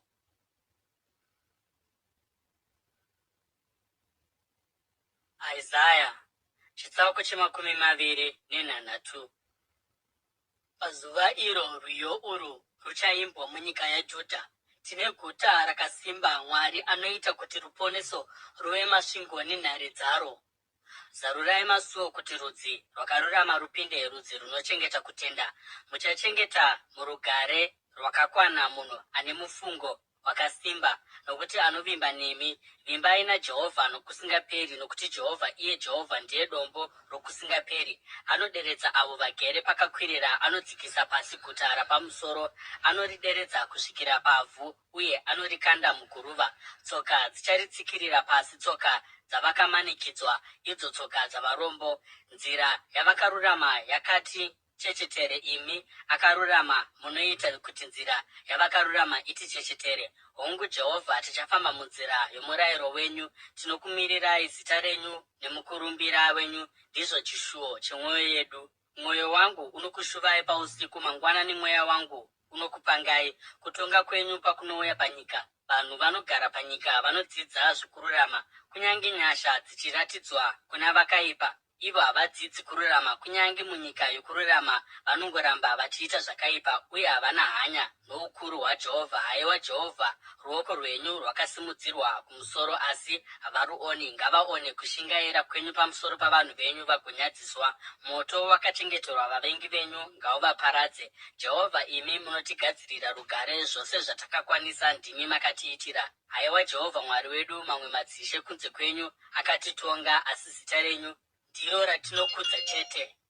Ivo vakafa zvino havachararamizve, mweya yavakafa haimuki. Makavaranga mukavaparadza, makabvisa chirangaridzo chavo. Makakurisa rudzi, imi Jehovha, makakurisa rudzi. Makazviwanira mukurumbira, makakurisa miganhu yose yenyika. Jehovha, vakauya kwamuri pamatambudziko avo, pamakavarova havana kugona kuzevezera munyengetero. Sezvinoita mukadzi ane mimba oda kusununguka, anomonyoroka mukurwadziwa kwake agochema kwazvo, ndizvo zvatanga takaita pamberi penyu, imi Jehovha. Takanga tine mimba tichimonyoroka mukurwadziwa, asi takabereka mhepo. Hatina kuvigira nyika ruponeso, hatina chatakaberekera vanhu venyika. Asi vakafa venyu vachararama, miviri yavo ichamuka. Imi mugere muguruva, mukai mupembere. Dova renyu rakaita sedova ramangwanani, nyika ichabudisa vakafa vayo. Chiendai vanhu vangu, pindai mumakamuri enyu mugopfiga mikova shure kwenyu. Muvande kwechinguva kusvikira kutsamwa kwake kwapfuura.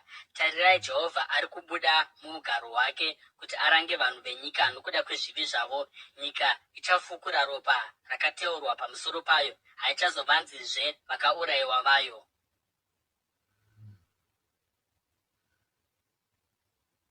Isaya chitsauko che29.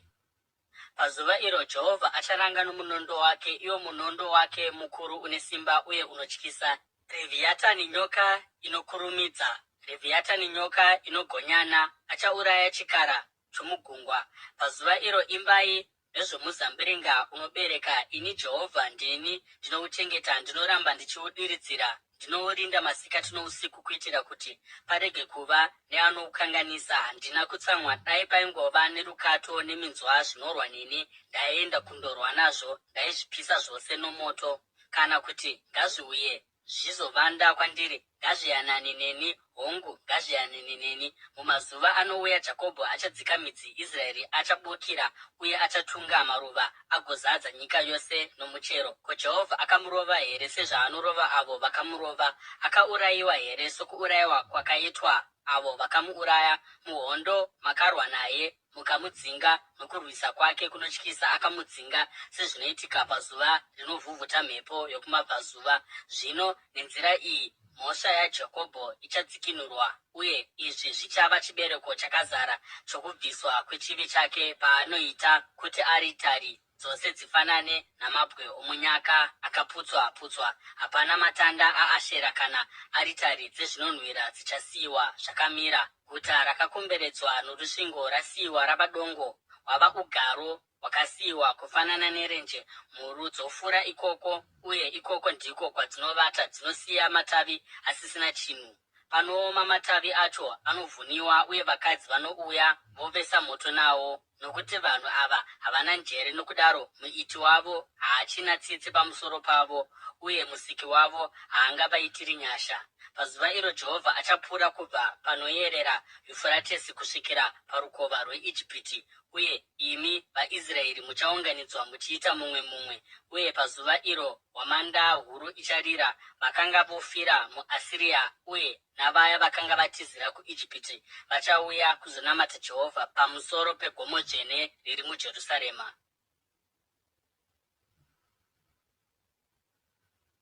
Isaya chitsauko che29.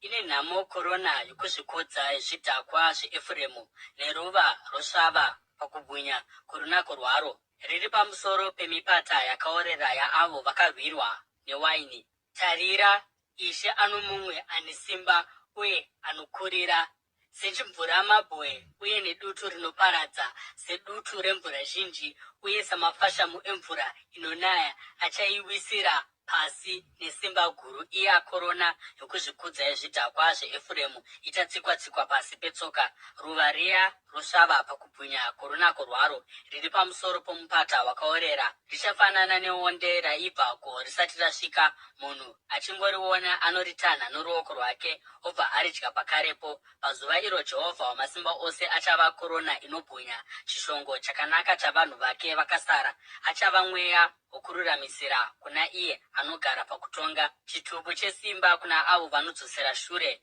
vanorwa pasuo. Ivavawo vanodzedzereka newaini uye vanozengaira nedoro. Vaprista navaprofita vanodzedzereka nedoro uye vanonyonganiswa newaini. Vanozengaira nedoro, vanodzedzereka pavanoona zviratidzo. Vanogumburwa pakutonga. Tafura dzose dzazara marutsi uye hapachina nzvimbo isina tsvina.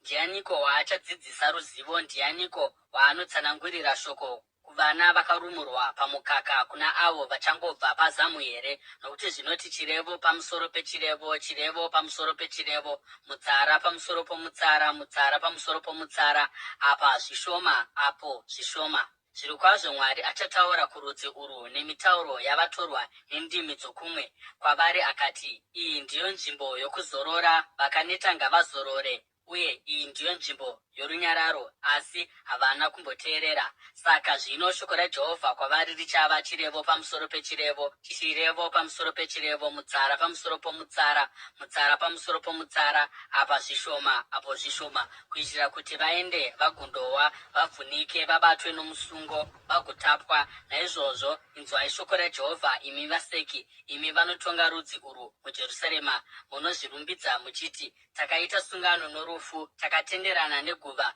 Shamu inokukura painouya, haizotibati, nokuti nhema takadziita utiziro hwedu uye kunyengera takakuita nzvimbo yedu yokuvanda. Saka zvanzi naJehovha Wamasimba Ose, tarirai, ndinoisa ibwe muZioni, ibwe rakaedzwa, ibwe rinokosha rapakona, kuti rive nheyo yakasimba. Anovimba naro haangavhundiki. Ndichaita kuti kururamisira kuve rwodzi rwokururamisira, uye kururama ndichakuita chokururamisa nacho. Chimvura mabwe chichakukura utiziro hwenyu, idzo nhema, uye mvura ichafukidza nzvimbo yenyu yokuvanda. Sungano yenyu norufu ichadzimwa, chitenderano chenyu neguva hachingamiri. Shamu inokukura painouya, muchakundwa nayo. Nguva nenguva painouya ichakutakurai, ichikuendesai kure, mangwanani achitevera mamwe mangwanani. Panguva dzamasikati nenguva dzousiku ichakukura. Kunzwisisa shoko iri kuchauyisa kutya, nokuti mubhedha uchava mupfupi pakutandavara,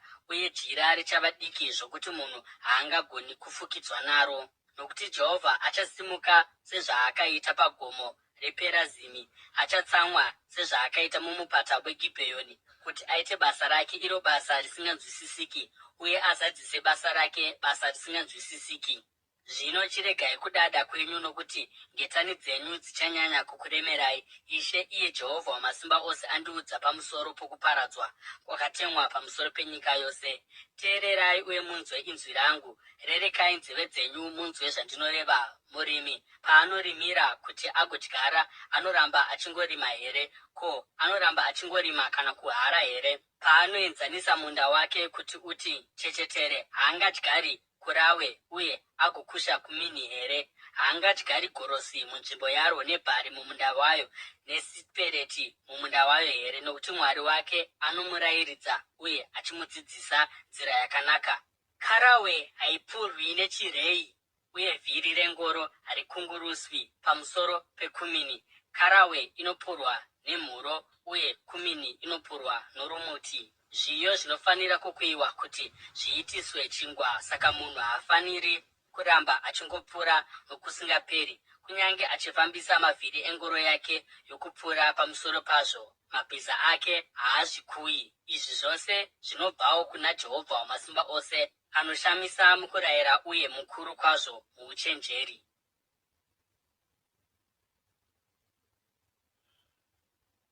Isaya chitsauko chemakumi maviri nepfumbamwe.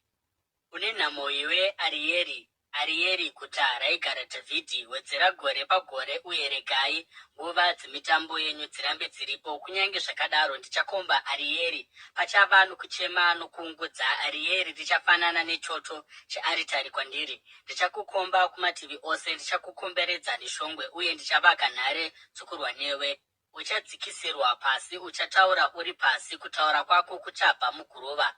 Inzwi rako richava seresvikiro rinobva pasi muvhu, kutaura kwako kuchaita zevezeve kuchibva muguruva. Asi vavengi vako vazhinji vachava seguruva rakatsetseka, vane utsinye vachafanana nehundi inopepereswa. Pakarepo nokukurumidza Jehovha Wamasimba Ose achauya nokutinhira nokudengenyeka kwenyika, uye nemheremhere huru, nechamupupuri, nedutu guru, uye nomurazvo womoto unoparadza zvose. Ipapo mhomho dzendudzi dzose dzakawanda dzinorwa neArieri dzinorirwisa iro nenhare dzaro uye dzinorikomba, zvichaita sokurota nechiratidzo chinoonekwa usiku, sezvinoitwa nomunhu ane nzara anorota achidya, asi apepuka anowana nzara yake ichiripo, sezvinoita munhu ane nyota anorota achinwa mvura, asi omuka achiziya nyota yake isina kupera. Naizvozvo ndizvo zvichaitawo marudzi ose akawanda anorwa negomo reZioni. Katyamarai uye mushamiswe, zvipofumadzei muve vasingaoni. Dhakwai asi kwete newaini, dzedzerekai asi kwete nedoro. Jehovha akauyisa pamusoro penyu hope huru, akafukidza meso enyu vaprofita, akafukidza misoro yenyu vaoni. Nokuti kwamuri chiratidzo ichi hachizi chinhu, asi mashoko akanamirwa murugwaro. Uye kana mukapa rugwaro kuno mumwe munhu anogona kuverenga mukati kwaari, ndapota verenga izvi, achapindura achiti, handikwanisi nokuti rwakanamirwa. Kana kuti mukapa rugwaro kuno mumwe asingagoni kuverenga mukati kwaari, ndapota verenga izvi, achapindura achiti, handigoni kuverenga. Ishe anoti, vanhu ava vanoswedera kwandiri nemiromo yavo, uye vanondikudza nemiromo yavo, asi mwoyo yavo iri kure neni. Kundinamata kwavo kwakangova kwemitemo inodzidziswa navanhu chete. Naizvozvo ndichashamisa vanhu ava zvakare nechishamiso pamusoro pechishamiso. Uchenjeri hwavakachenjera huchaparadzwa, zivo yavane zivo ichapera. Vane nhamo avo vanovanzira Jehovha mano avo pakadzika-dzika, vanoita mabasa avo murima, vachifunga mumwoyo yavo kuti, ndiani anotiona, ndiani achaziva? Munoshandura mamiriro ezvinhu sezvinonzi muumbi wehari anonzi ndiye ivhu. Ko, chakaumbwa chingati kuna iye akachiumba, iye haana kundiita? Ko, hari ingati kumuumbi, iye haana chaanoziva? Ko, Rebhanoni haingashandurwi ikava munda wakaorera muchinguva chidiki, uye munda wakaorera ugoita kunge dondo? Pazuva iro vanamati vachanzwa shoko rorugwaro, uye meso amapofu achaona ari pakasviba naparima. Zvakare vanozvininipisa vachafara muna Jehovha, vanoshayiwa vachafara mumutsvene waIsraeri. Vane utsinye vachaparadzwa, vaseki vachanyangarika, uye vose vane ziso rinofarira zvakaipa vachaurayiwa. Avo vanopomera munhu mhosva neshoko chete, vanoisira musungo kuna anoruramisira mudare, uye nouchapupu hwenhema nokukonesa kururamisirwa kwavasina mhosva. Naizvozvo izvi ndizvo zvinotaura Jehovha, akadzikinura Abhurahama achiti kuimba yaJakobho, Jakobho haachazonyadziswizve, zviso zvavo hazvichazocheneruki. Pavachaona vana vavo pakati pavo, iro basa ramaoko angu, vachachengeta zita rangu muutsvene. Vachaziva utsvene hwomutsvene waJakobho, uye vachamira vachitya Mwari waIsraeri. Vakarasika pamweya vachawana njere, vanonyunyuta vachagamuchira kurayirwa.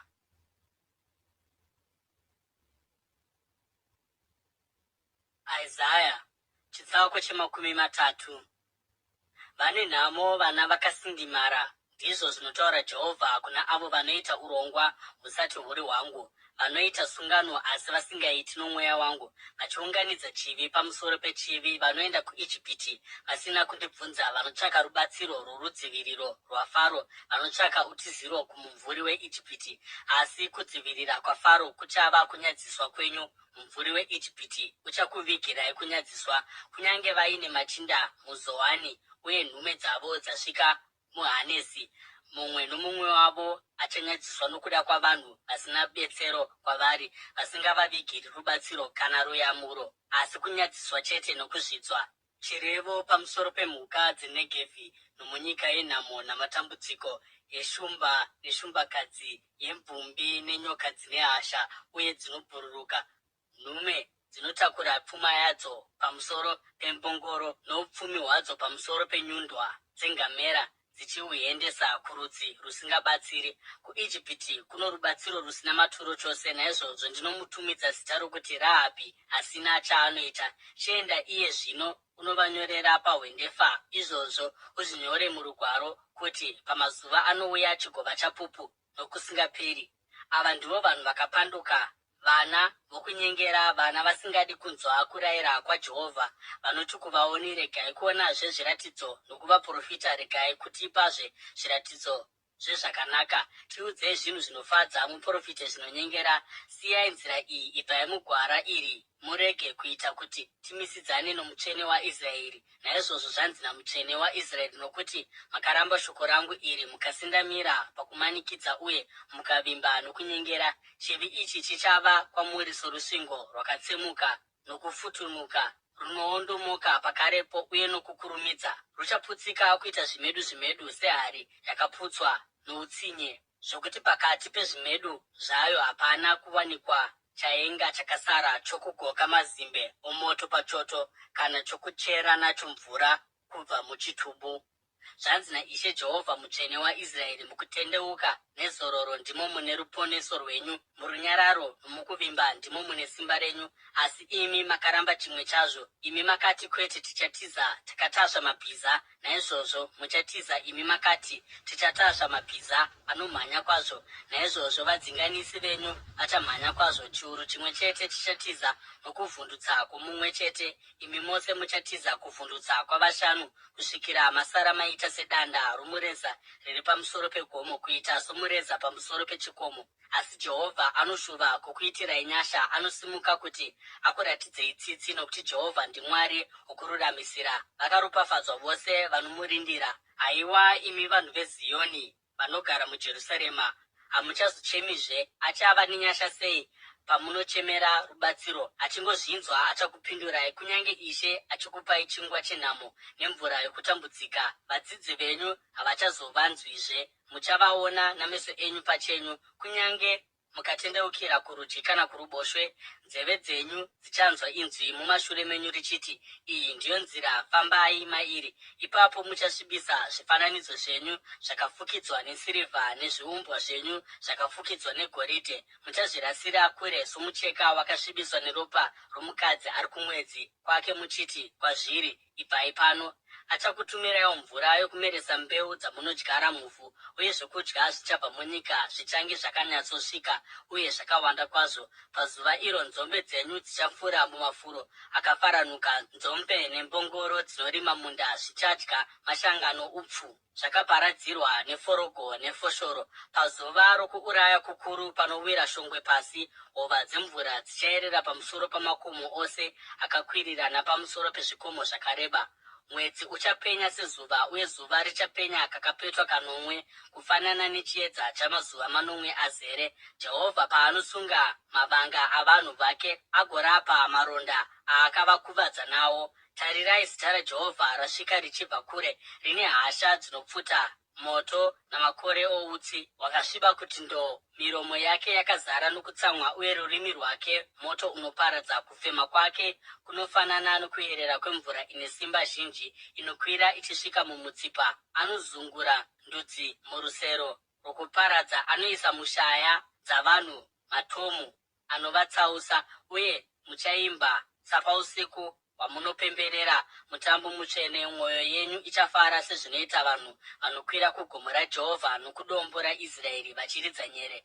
Jehovha achaita kuti vanhu vanzwe inzwi rake roumambo, uye achaita kuti vaone ruoko rwake ruchiburuka pasi nehasha zhinji, nomoto wokuparadza nokuputika kwamakore, kunaya kwemvura zhinji nechimvuramabwe. Inzwi raJehovha richaparadza vaAsiria. Achavarova netsvimbo yake, shamhu yoga yoga yaacharohwa nayo naJehovha netsvimbo yake yokuranga ichaenderera nerwiyo rwamakandira norudimbwa paacharwa navo muhondo noruoko rwake. Tofeti yakangori yakagadzirirwa kare, kugamuchira mambo. Gomba rayo romoto rakadzikiswa rikapamhamiswa, uye pane moto wakawanda nehuni zhinji. Kufema kwaJehovha sorukova runopfuta nesafuri kuchazvitungidza.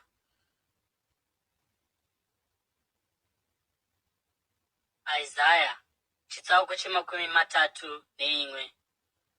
Vane nhamo avo vanoburukira kuIjipiti kundotsvaka rubatsiro, vanovimba namabhiza, vanovimba nokuwanda kwengoro dzavo uye nesimba guru ravatasvi vavo vamabhiza, asi vasingatariri kumutsvene waIsraeri kana kutsvaka rubatsiro runobva kuna Jehovha. Kunyange zvakadaro, naiyewo akachenjera uye anogona kuuyisa njodzi haangadzosi mashoko ake. Iye achamukira imba yavakaipa naavo vanobatsira vanoita zvakaipa. Asi vaIjipita vanhu uye havasi Mwari. Mabhiza avo inyama uye haasi mweya. Zvino panotambanudza Jehovha ruoko rwake, uyo anobatsira achagumburwa, uyo achabatsirwa achawa, vose vachaparara pamwe chete. Zvanzi naJehovha kwandiri, sezvinoita shumba inoomba seshumba huru pamusoro pechayabata, kunyange mhomo yose yavafudzi ikakokerwa pamwe chete kuzorwa neshumba iyi, iyo haingavhundutswi noruzha rwavo kana kukanganiswa nemhere yavo. Saizvozvo Jehovha Wamasimba Ose achaburukira pamusoro pegomo reZioni napazvikomo zvaro kuzorwa hondo. Seshiri dzinobhururuka napamusoro, Jehovha Wamasimba Ose achadzivirira Jerusarema, acharidzivirira, acharirwira, achadarika pamusoro paro uye acharisunungura. Dzokerai kuna iye wamakamukira zvikuru, imi vaIsraeri, nokuti pazuva iro mumwe nomumwe wenyu acharamba zvifananidzo zvesirivha negoridhe zvakaitwa namaoko enyu akaipa. Asiria ichawisirwa pasi nomunondo usati uri womunhu, munondo kwete wavanhu uchavapedza. Vachatiza pamberi pomunondo uye majaya avo achaiswa kuchibharo. Nhare dzavo dzakasimba dzichawa nokuda kwokutya. Vatungamiri vavo vachabvunduswa pavachaona mureza wehondo, ndizvo zvinotaura Jehovha, ane moto wake paZioni, choto chake chiri muJerusarema.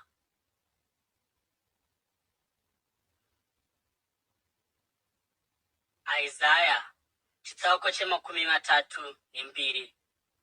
Tarirai, mambo achatonga nokururama uye vatongi vachatonga nokururamisira. Munhu mumwe nomumwe achafanana nenzvimbo yokuvanda kubva kumhepo, noutiziro kubva pakunaya kwemvura zhinji, sehova dzemvura mugwenga nomumvuri webwe guru munyika yafa nenyota. Ipapo meso avose vanoona haachazotsinzini, uye nzeve dzavanonzwa dzichateerera. Ndangariro dzavanokurumidzira zvinhu dzichaziva uye dzichanzwisisa, uye vanokakama vachataura zvakanaka uye zvinonzwika. Benzi richazonzi munhu anokudzwa, munhu asina maturo haazoremekedzwi. Nokuti benzi rinotaura zvoupenzi, ndangariro dzaro dzinofunga zvakaipa. Zvaanoita hazvina umwari uye anoparadzira zvinhu zvakarasika zvisiri zvaJehovha. Anosiya vane nzara vasina chinhu uye anonyima mvura vane nyota. Nzira dzousina maturo dzakaipa. Anoita rangano dzakaipa kuti aparadze varombo nenhema. Kunyange chichemo chaanoshayiwa chakanaka hacho, asi munhu anokudzwa anoita urongwa hwakanaka uye mabasa anokudzwa. Imi vakadzi musina hanya, simukai muteerere kwandiri. Imi vanasikana munoti makachengetedzeka, inzwai zvandinoreva. Gore risati rapera muchabvunda, iyemi munoti makachengetedzeka, nokuti kuchekwa kwamazambiringa kuchakundikana uye kutanhwa kwemichero hakuchasviki. Dederai imi vakadzi musina hanya, dederai imi vanasikana munoti makachengetedzeka. Bvisai nguo dzenyu, monerai masaga muzviuno zvenyu, muzvirove zvipfuva nokuda kweminda yakanaka, nokuda kwezvibereko zvemizambiringa uye nokuda kwenyika yavanhu vangu, nyika yamera minzwa norukato. Hongu mucheme nokuda kwedzimba dzose dzamafaro uye nokuda kweguta rinopururudza iri. Nhare dzichasiyiwa, guta roruzha richasara risina munhu. Nhare neshongwe zvichava dongo nokusingaperi, mufaro wembongoro namafaro ezvipfuwo, kusvikira mweya wadururirwa pamusoro pedu uchibva kumusoro, uye gwenga rava nyika yakaorera nemunda wakaorera wava sesango. Kururamisira kuchagara kugwenga uye kururama kuchagara kumunda wakaorera. Chibereko chokururama chichava rugare uye chibereko chokururama chichava runyararo nokuvimba nokusingaperi. Vanhu vangu vachagara munzvimbo dzorugare, mumisha yakachengetedzeka, munzvimbo dzokuzorora dzakadzikama. Kunyange chimvuramabwe chikafukidza sango neguta rikaparadzwa zvachose, ucharopafadzwa zvakadiniko uchidyara mbeu dzako pedyo nehova dzose. uye uchirega mombe nembongoro dzako zvichifura zvakasununguka.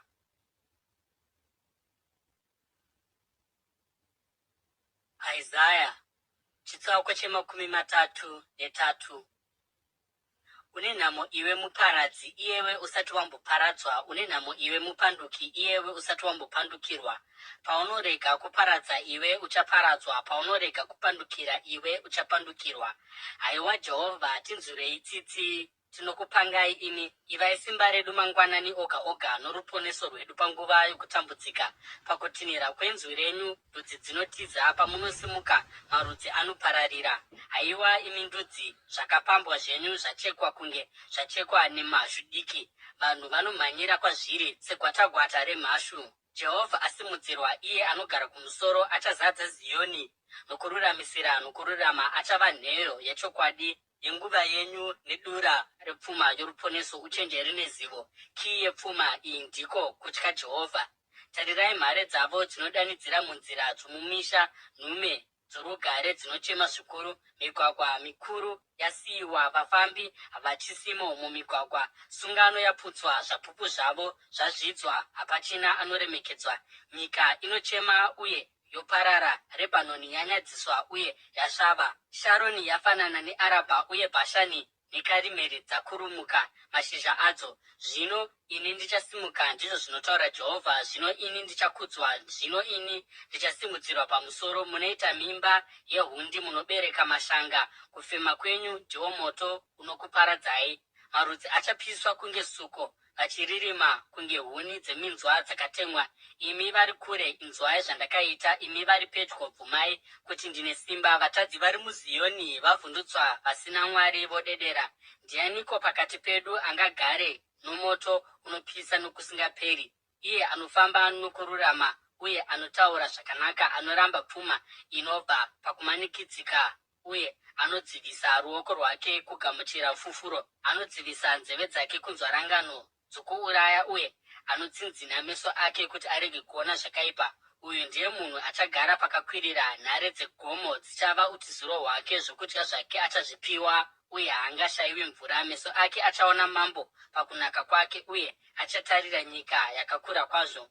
Mundangariro dzako ucharangarira zvaimbokutyisa, ugoti, aripiko muchinda mukuru uya? Aripiko uya aimbotora mutero? Aripiko muchinda aiva mutariri weshongwe? Vanhu vaya vokuzvikudza hauchazovaonazve, ivo vanhu vomutauro wakavanzika, vorurimi rwavo rusinganzwiki.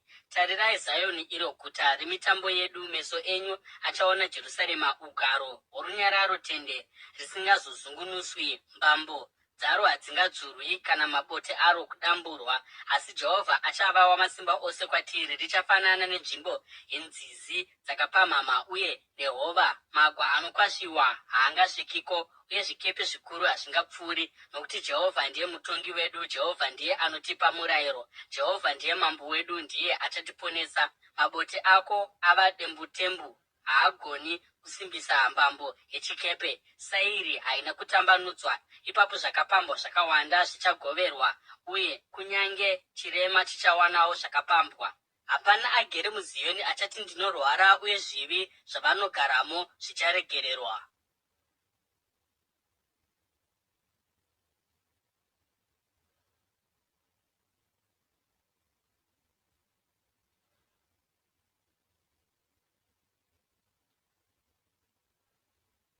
Isaya chitsauko che34. Swederai pedyo, imi ndudzi dzavanhu, munzwe. Teererai imi vanhu, nyika ngainzwe nezvose zviri mairi, pasi pose nezvose zvinobudamo. Jehovha akatsamwira ndudzi dzose, hasha dzake dziri pamusoro pehondo dzavo vose. Achavaparadza chose, achaita kuti vaurayiwe. Vakaurayiwa vavo vacharasirwa kunze, mitumbi yavo ichanhuhwa. Makomo achanyorova neropa ravo. Nyeredzi dzokudenga dzose dzichanyungudika, uye denga richapetwa sorugwaro. Marudzi ose enyeredzi achawa samashizha akaoma, abva pamuzambiringa, samaonde asvava abva pamuonde. Munondo wangu wakanwa ukaguta kumatenga. Tarirai, unoburukira kuzotonga Edhomu, vanhu vandakaparadza chose. Munondo waJehovha wakanyura muropa, wakafukidzwa namafuta, iro ropa ramakwai remakwayana nerembudzi namafuta anobva paitsvo dzamakondobwe, nokuti Jehovha ane chibayiro muBhozira uye nokuuraya kukuru muEdhomu. Nyati dzichawa pamwe navo, nehono dzemhuru nehando huru. Nyika yavo ichanyorova neropa uye guruva richazara mafuta, nokuti Jehovha ane zuva rokutsiva negore rokuripira, kuti atsigire zvinodiwa neZioni. Hova dzeEdhomu dzichashanduka kuva namo, guruva rayo richapisa sesuriferi. Nyika yayo ichava namo inopfuta, haingazodzimwi usiku namasikati. Utsi hwayo huchakwira nokusingaperi. Richava dongo kubva kune chimwe chizvarwa kusvikira kune chimwe chizvarwa. Hapana munhu achazopfuura napozve, asi zvichava zvezizi romugwenga nehukurwizi, zizi guru negunguo zvichaita matenderemo. Mwari achatambanudzira Edhomu rwodzi rwokuyera, rwenyonganiso nerwokuparadza. Makurukota ake haazovi nechinhu ikoko chingazonzi umambo. Machinda ake ose achapera. Minzwa ichatandira nhare dzayo, utumbambeva norukato munzvimbo dzayo dzakakomberedzwa. Ichava ugaro hwamakava nomusha wamazizi. Zvikara zvomugwenga zvichasangana namapere, uye ngururu dzichadaidzirana. Zvikara zvousiku zvichazororapo uye zvichazviwanira nzvimbo yokuzorora. Zizi richaita dendere rigokandira mazaipo. Richachochonyerapo rigochengeta mazana aro pasi pomumvuri wamapapiro aro. Makondo achaunganapo rimwe nerimwe neshamwari yaro. Tarirai murugwaro rwaJehovha mugorava. Hapana chimwe chezvinhu izvi chichashayikwa kana chichashaya shamwari, nokuti muromo wake ndiwo warayira izvozvo, uye mweya wake uchavaunganidza pamwe chete. Anozvigovera migove yazvo, ruoko rwake runozvigovera nechiyero. Zvichava zvazvo nokusingaperi, uye zvichagaramo kubva kune chimwe chizvarwa kusvikira kune chimwe chizvarwa.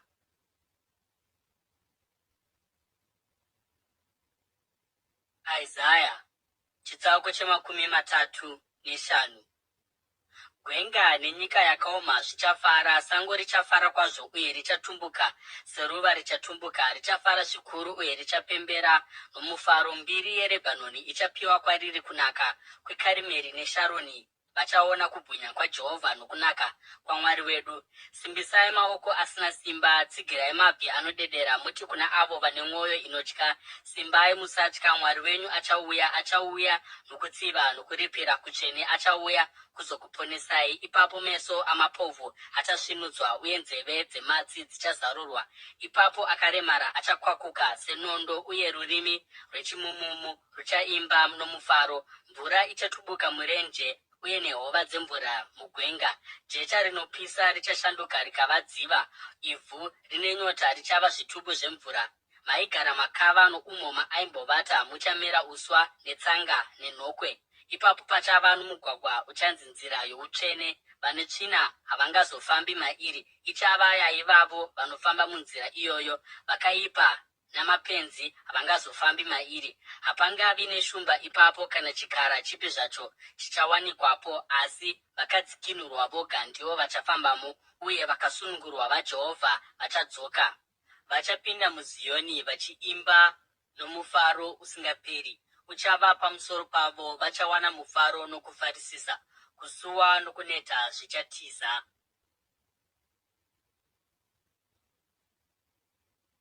Isaya chitsauko cha36. Mugore re14 rokutonga kwamambo Hezekia, Senakeribhi mambo weAsiria akarwisa maguta ose akakomberedzwa aJudha akaapamba. Ipapo mambo weAsiria akatuma mukuru wehondo yake nehondo huru achibva kuRakishi kuna mambo Hezekia muJerusarema. Mukuru wehondo akati amira pamugero wedziva rokumusoro pamugwagwa unoenda kumunda womusuki. Ipapo Eriakimu mwanakomana waHirikia mufambisi webasa mumuzinda wamambo, naShebhina munyori, naJoa mwanakomana waAsafi munyori wenhoroondo akabuda kundosangana naye. Mukuru wehondo akati kwavari, udzai Hezekia kuti zvanzi namambo mukuru, iye mambo weAsiria, uri kuvimba nei chaizvo? Iwe unoti une urongwa nesimba rokurwa, asi uri kutaura mashoko asina maturo. Ko, unovimba naaniko zvawandimukira? Tarira zvino, unovimba neIjipiti, ruya rushanga rwomudonzvo rwakavhunika, runobaya ruoko rwomunhu nokumupa vanga kana azendamira parwuri. Ndizvo zvakaita Faro mambo weIjipiti kuna vose vanovimba naye. Asi kana ukati kwandiri, isu tinovimba naJehovha Mwari wedu, haasi iye here ane nzvimbo dzakakwirira nearitari dzakabviswa naHezekia? Iye akati kuJudha neJerusarema, munofanira kunamata pamberi pearitari iyi. Zvino chiuya, ita sungano natenzi wangu mambo weAsiria. Ndichakupa mabhiza anokwana zviuru 2, kana ukagona kuisa vatasvi pamusoro pawo. Ungagona seiko kukunda mubati mumwe wavabati vadiki vatenzi vangu, kunyange uchivimba nengoro dzeIjipiti navatasvi vadzo vamabhiza? Pamusoro pezvo ndauya kuzorwa nenyika ino nokuiparadza ndisina Jehovha here? Jehovha pachake andiudza kuti ndiuye munyika ino ndizoiparadza. Ipapo Eriakimu naShebhina naJoa vakati kumukuru wehondo, tapota hedu, taurai kuvaranda venyu norurimi rwechiAramu sezvo tichirunzwa. Musataura nesu nechiHebheru, vanhu vari parusvingo vachinzwa. Asi mukuru wehondo akapindura akati, ko, ndakatumwa natenzi wangu kuna tenzi wenyu nemi chete, ndisingatauriwo kuvarume vagere parusvingo, ivo vanofanira kudya tsvina yavo nokunwa mvura yavo kufanana nemi here? Ipapo mukuru wehondo akasimuka akadanidzira nechiHebheru achiti, inzwai mashoko amambo mukuru, mambo weAsiria. Zvanzi namambo, musarega Hezekia achikunyengerai. Iye haagoni kukurwirai. Musarega Hezekia achikunyengetedzai kuti muvimbe naJehovha achiti, Jehovha achakurwirai zvirokwazvo. Guta rino harizoiswa muruoko rwamambo weAsiria. Musateerera Hezekia. Zvanzi namambo weAsiria, itai rugare neni mugouya kwandiri. Ipapo mumwe nomumwe wenyu achadya zvinobva pamuzambiringa wake napamuonde wake, uye achanwa mvura inobva muchitubu chake, kusvikira ndauya ndizokutorai ndigokuendesai kunyika yakaita seyenyu, nyika ine zviyo newaini itsva, nyika ine chingwa neminda yemizambiringa. Musarega Hezekia achikutsausai achiti, Jehovha achatirwira. Ndimwari weipi nyika zvayo akamborwira nyika yake muruoko rwamambo weAsiria? Vamwari veHamati neAripadhi varipi? Vamwari veSefarivhaimi varipi? Vakarwira Samaria muruoko rwangu here? Ndavapi pakati pavamwari vendudzi dzose vakambogona kuponesa nyika dzavo kubva kwandiri? Ko, Jehovha achagona seiko kurwira Jerusarema muruoko rwangu? Asi vanhu vakaramba vanyerere vakasapindura chinhu, nokuti mambo akanga arayira achiti musamupindura. Ipapo Eriakimu mwanakomana waHirikia mutariri womuzinda wamambo, naShebhina munyori, naJoa mwanakomana waAsafi munyori wenhoroondo vakaenda kuna Hezekia nenguo dzavo dzakabharuka, vakamuudza zvikanga zvataurwa nomukuru wehondo.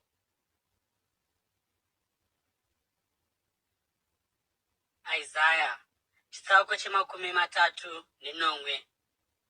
Mambo Hezekia akati anzwa izvi, akabvarura nguo dzake, akafuka masaga, akapinda mutemberi yaJehovha.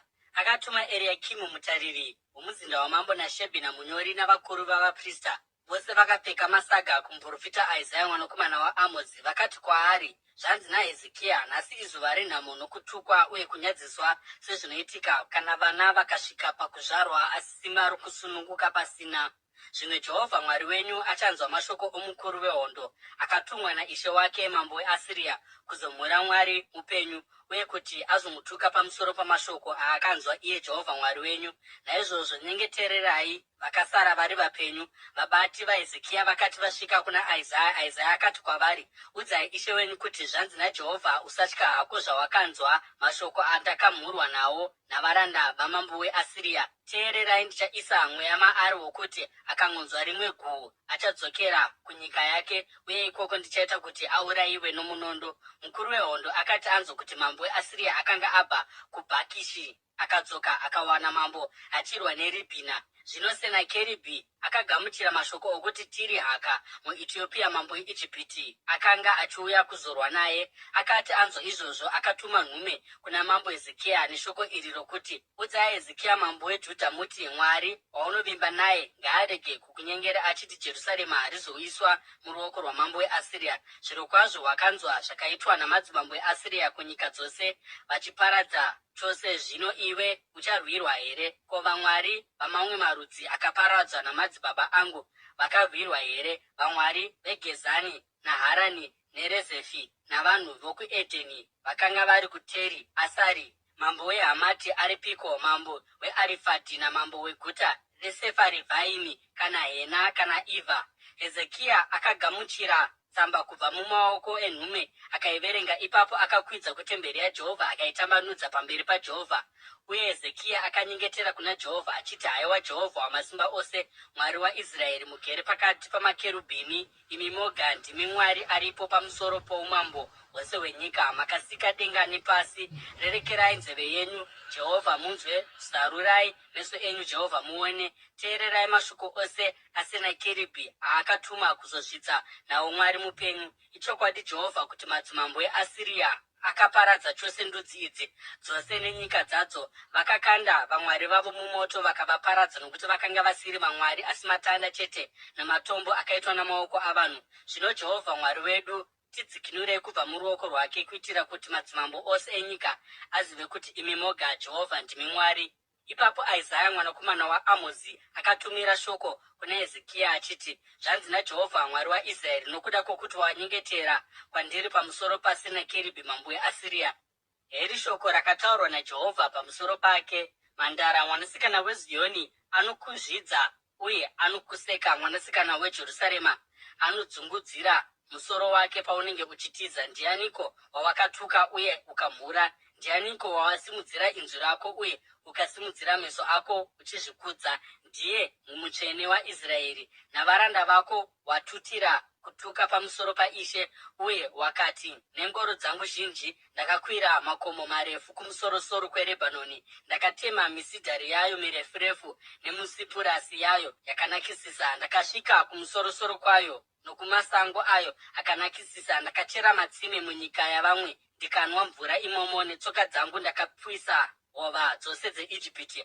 Hauna kunzwa here izvi? Ndakazviita kare, ndakazvironga pamazuva akare. Zvino ndaita kuti zviitike, nokuti wakaparadza maguta akakomberedzwa akava mirwi yamatombo. Vanhu vawo vapererwa nesimba, vavhundutswa uye vanyadziswa. Vafanana nembeu mumunda, mumabukira manyoro, sebundo ramera padenga remba ratsva risati rakura. Asi ndinoziva paunogara uye nguva yaunouya neyaunoenda, uye kuti unondiitira hasha zvakadii.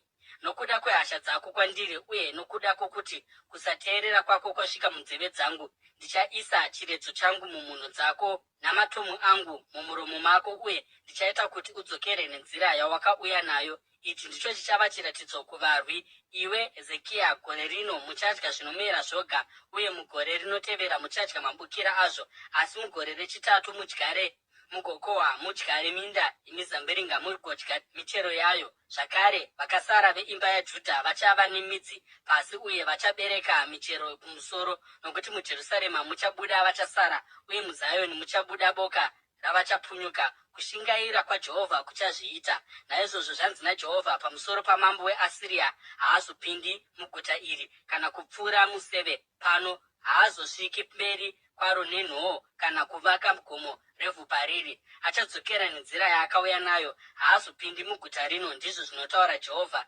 Ndichadzivirira guta rino uye ndichariponesa nokuda kwangu uye nokuda kwaDhavhidhi muranda wangu. Ipapo mutumwa waJehovha akabuda akauraya varume zviuru 150 pamusasa wavaAsiria. Vanhu vakati vachimuka mangwanani, onei mitumbi yavakafa. Naizvozvo Senakeribhi mambo weAsiria akaputsa musasa akadzokera kuNinevhe akandogara ikoko. Mumwe musi achinamata ari mutemberi yamwari wake Nisiroki, Adhiramereki naSharezeri vanakomana vake vakamuuraya nomunondo nokutizira kunyika yeArarati. Mwanakomana waErasihadhoni akamutevera paushe.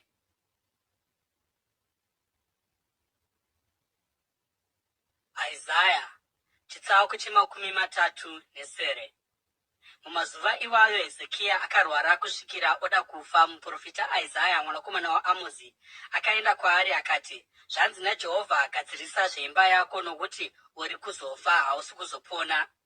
Hezekia akatendeukira kumadziro akanyengetera kuna Jehovha achiti, rangarirai henyu Jehovha, kuti ndakafamba sei nokutendeka pamberi penyu nomwoyo wose nechokwadi, uye ndikaita zvakanaka pamberi penyu. Hezekia akachema kwazvo. Ipapo shoko raJehovha rakauya kuna Isaya richiti, enda undoti kuna Hezekia, zvanzi naJehovha, Mwari wababa vako Dhavhidhi, ndanzwa munyengetero wako uye ndaona misodzi yako. Ndichawedzera makore 15 paupenyu hwako, uye ndichakurwira iwe neguta rino kubva muruoko rwamambo weAsiria. Ndicharwira guta rino. Ichi ndicho chiratidzo chaJehovha kwauri, kuti Jehovha achaita zvose zvaakavimbisa. Ndichaita kuti mumvuri waitwa pazuva udzokere shure, nhambwe 10 pamutaro wawanga wafamba pamanera aAhazi. Saizvozvo zuva rakadzokera shure, nhambwe 10 dzarakanga radzika. Chinyorwa chaHezekia mambo weJudha mushure mokurwara nokupora kwake. Ndakati mazuva oupenyu hwangu achangotanga, ndingafanira kupinda mumasuo orufu here,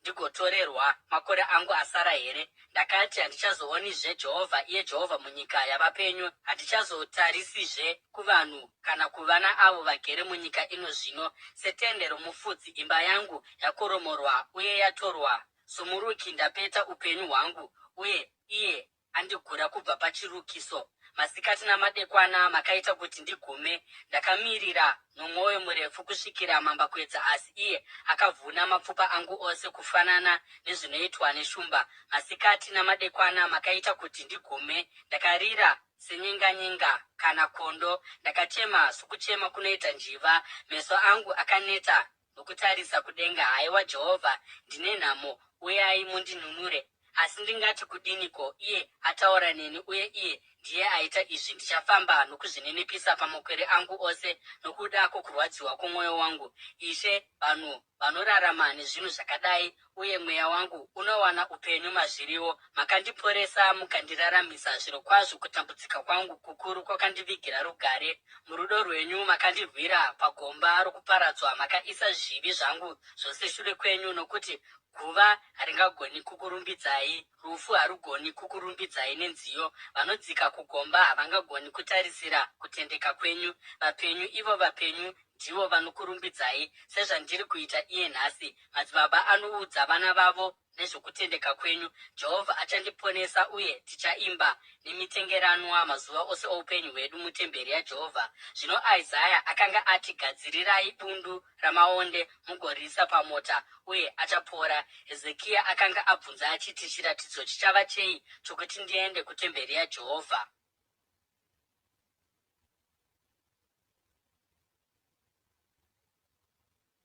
Isaya chitsauko chemakumi matatu nepfumbamwe. Panguva iyoyo Merodhaki Bharadhani, mwanakomana waBharadhani mambo weBhabhironi, akatumira matsamba nechipo kuna Hezekia, nokuti akanga anzwa nezvokurwara nokupora kwake. Hezekia akagamuchira nhume nomufaro, akavaratidza zvikanga zviri mumatura ake: sirivha, goridhe, zvinonhuhwira namafuta anokosha, nenhumbi dzake dzose dzokurwa, uye nezvose zvaaiwanikwa papfuma yake. Hapana chinhu mumuzinda wake kana muumambo hwake chavasina kuratidzwa naHezekia. Ipapo muprofita Isaya akaenda kuna mambo Hezekia akabvunza achiti, varume avo vakati kudini, uye vakabvepi? Hezekia akapindura achiti, vakabva kunyika iri kure, vakauya kwandiri vachibva kuBhabhironi. Muprofita akamubvunza achiti, vakaoneiko mumuzinda menyu? Hezekia akati, vakaona zvose zviri mumuzinda mangu. Pakati pepfuma yangu hapana chandisina kuvaratidza. Ipapo Isaya akati kuna Hezekia, inzwa shoko raJehovha Wamasimba Ose. Zvirokwazvo nguva ichauya iyo zvose zviri mumba mako nezvose zvakaunganidzwa namadzibaba ako kusvikira nhasi zvichatakurwa zvichiendeswa kuBhabhironi. Hapana chichasara, ndizvo zvinotaura Jehovha. Uye vamwe vavana vako venyama neropa rako chairo vauchabereka vachatorwa, uye vachava varanda mumuzinda wamambo weBhabhironi. Hezekia akapindura achiti, shoko raJehovha rawataura rakanaka, nokuti akafunga kuti pachava norugare nokudzivirirwa pamazuva oupenyu hwangu.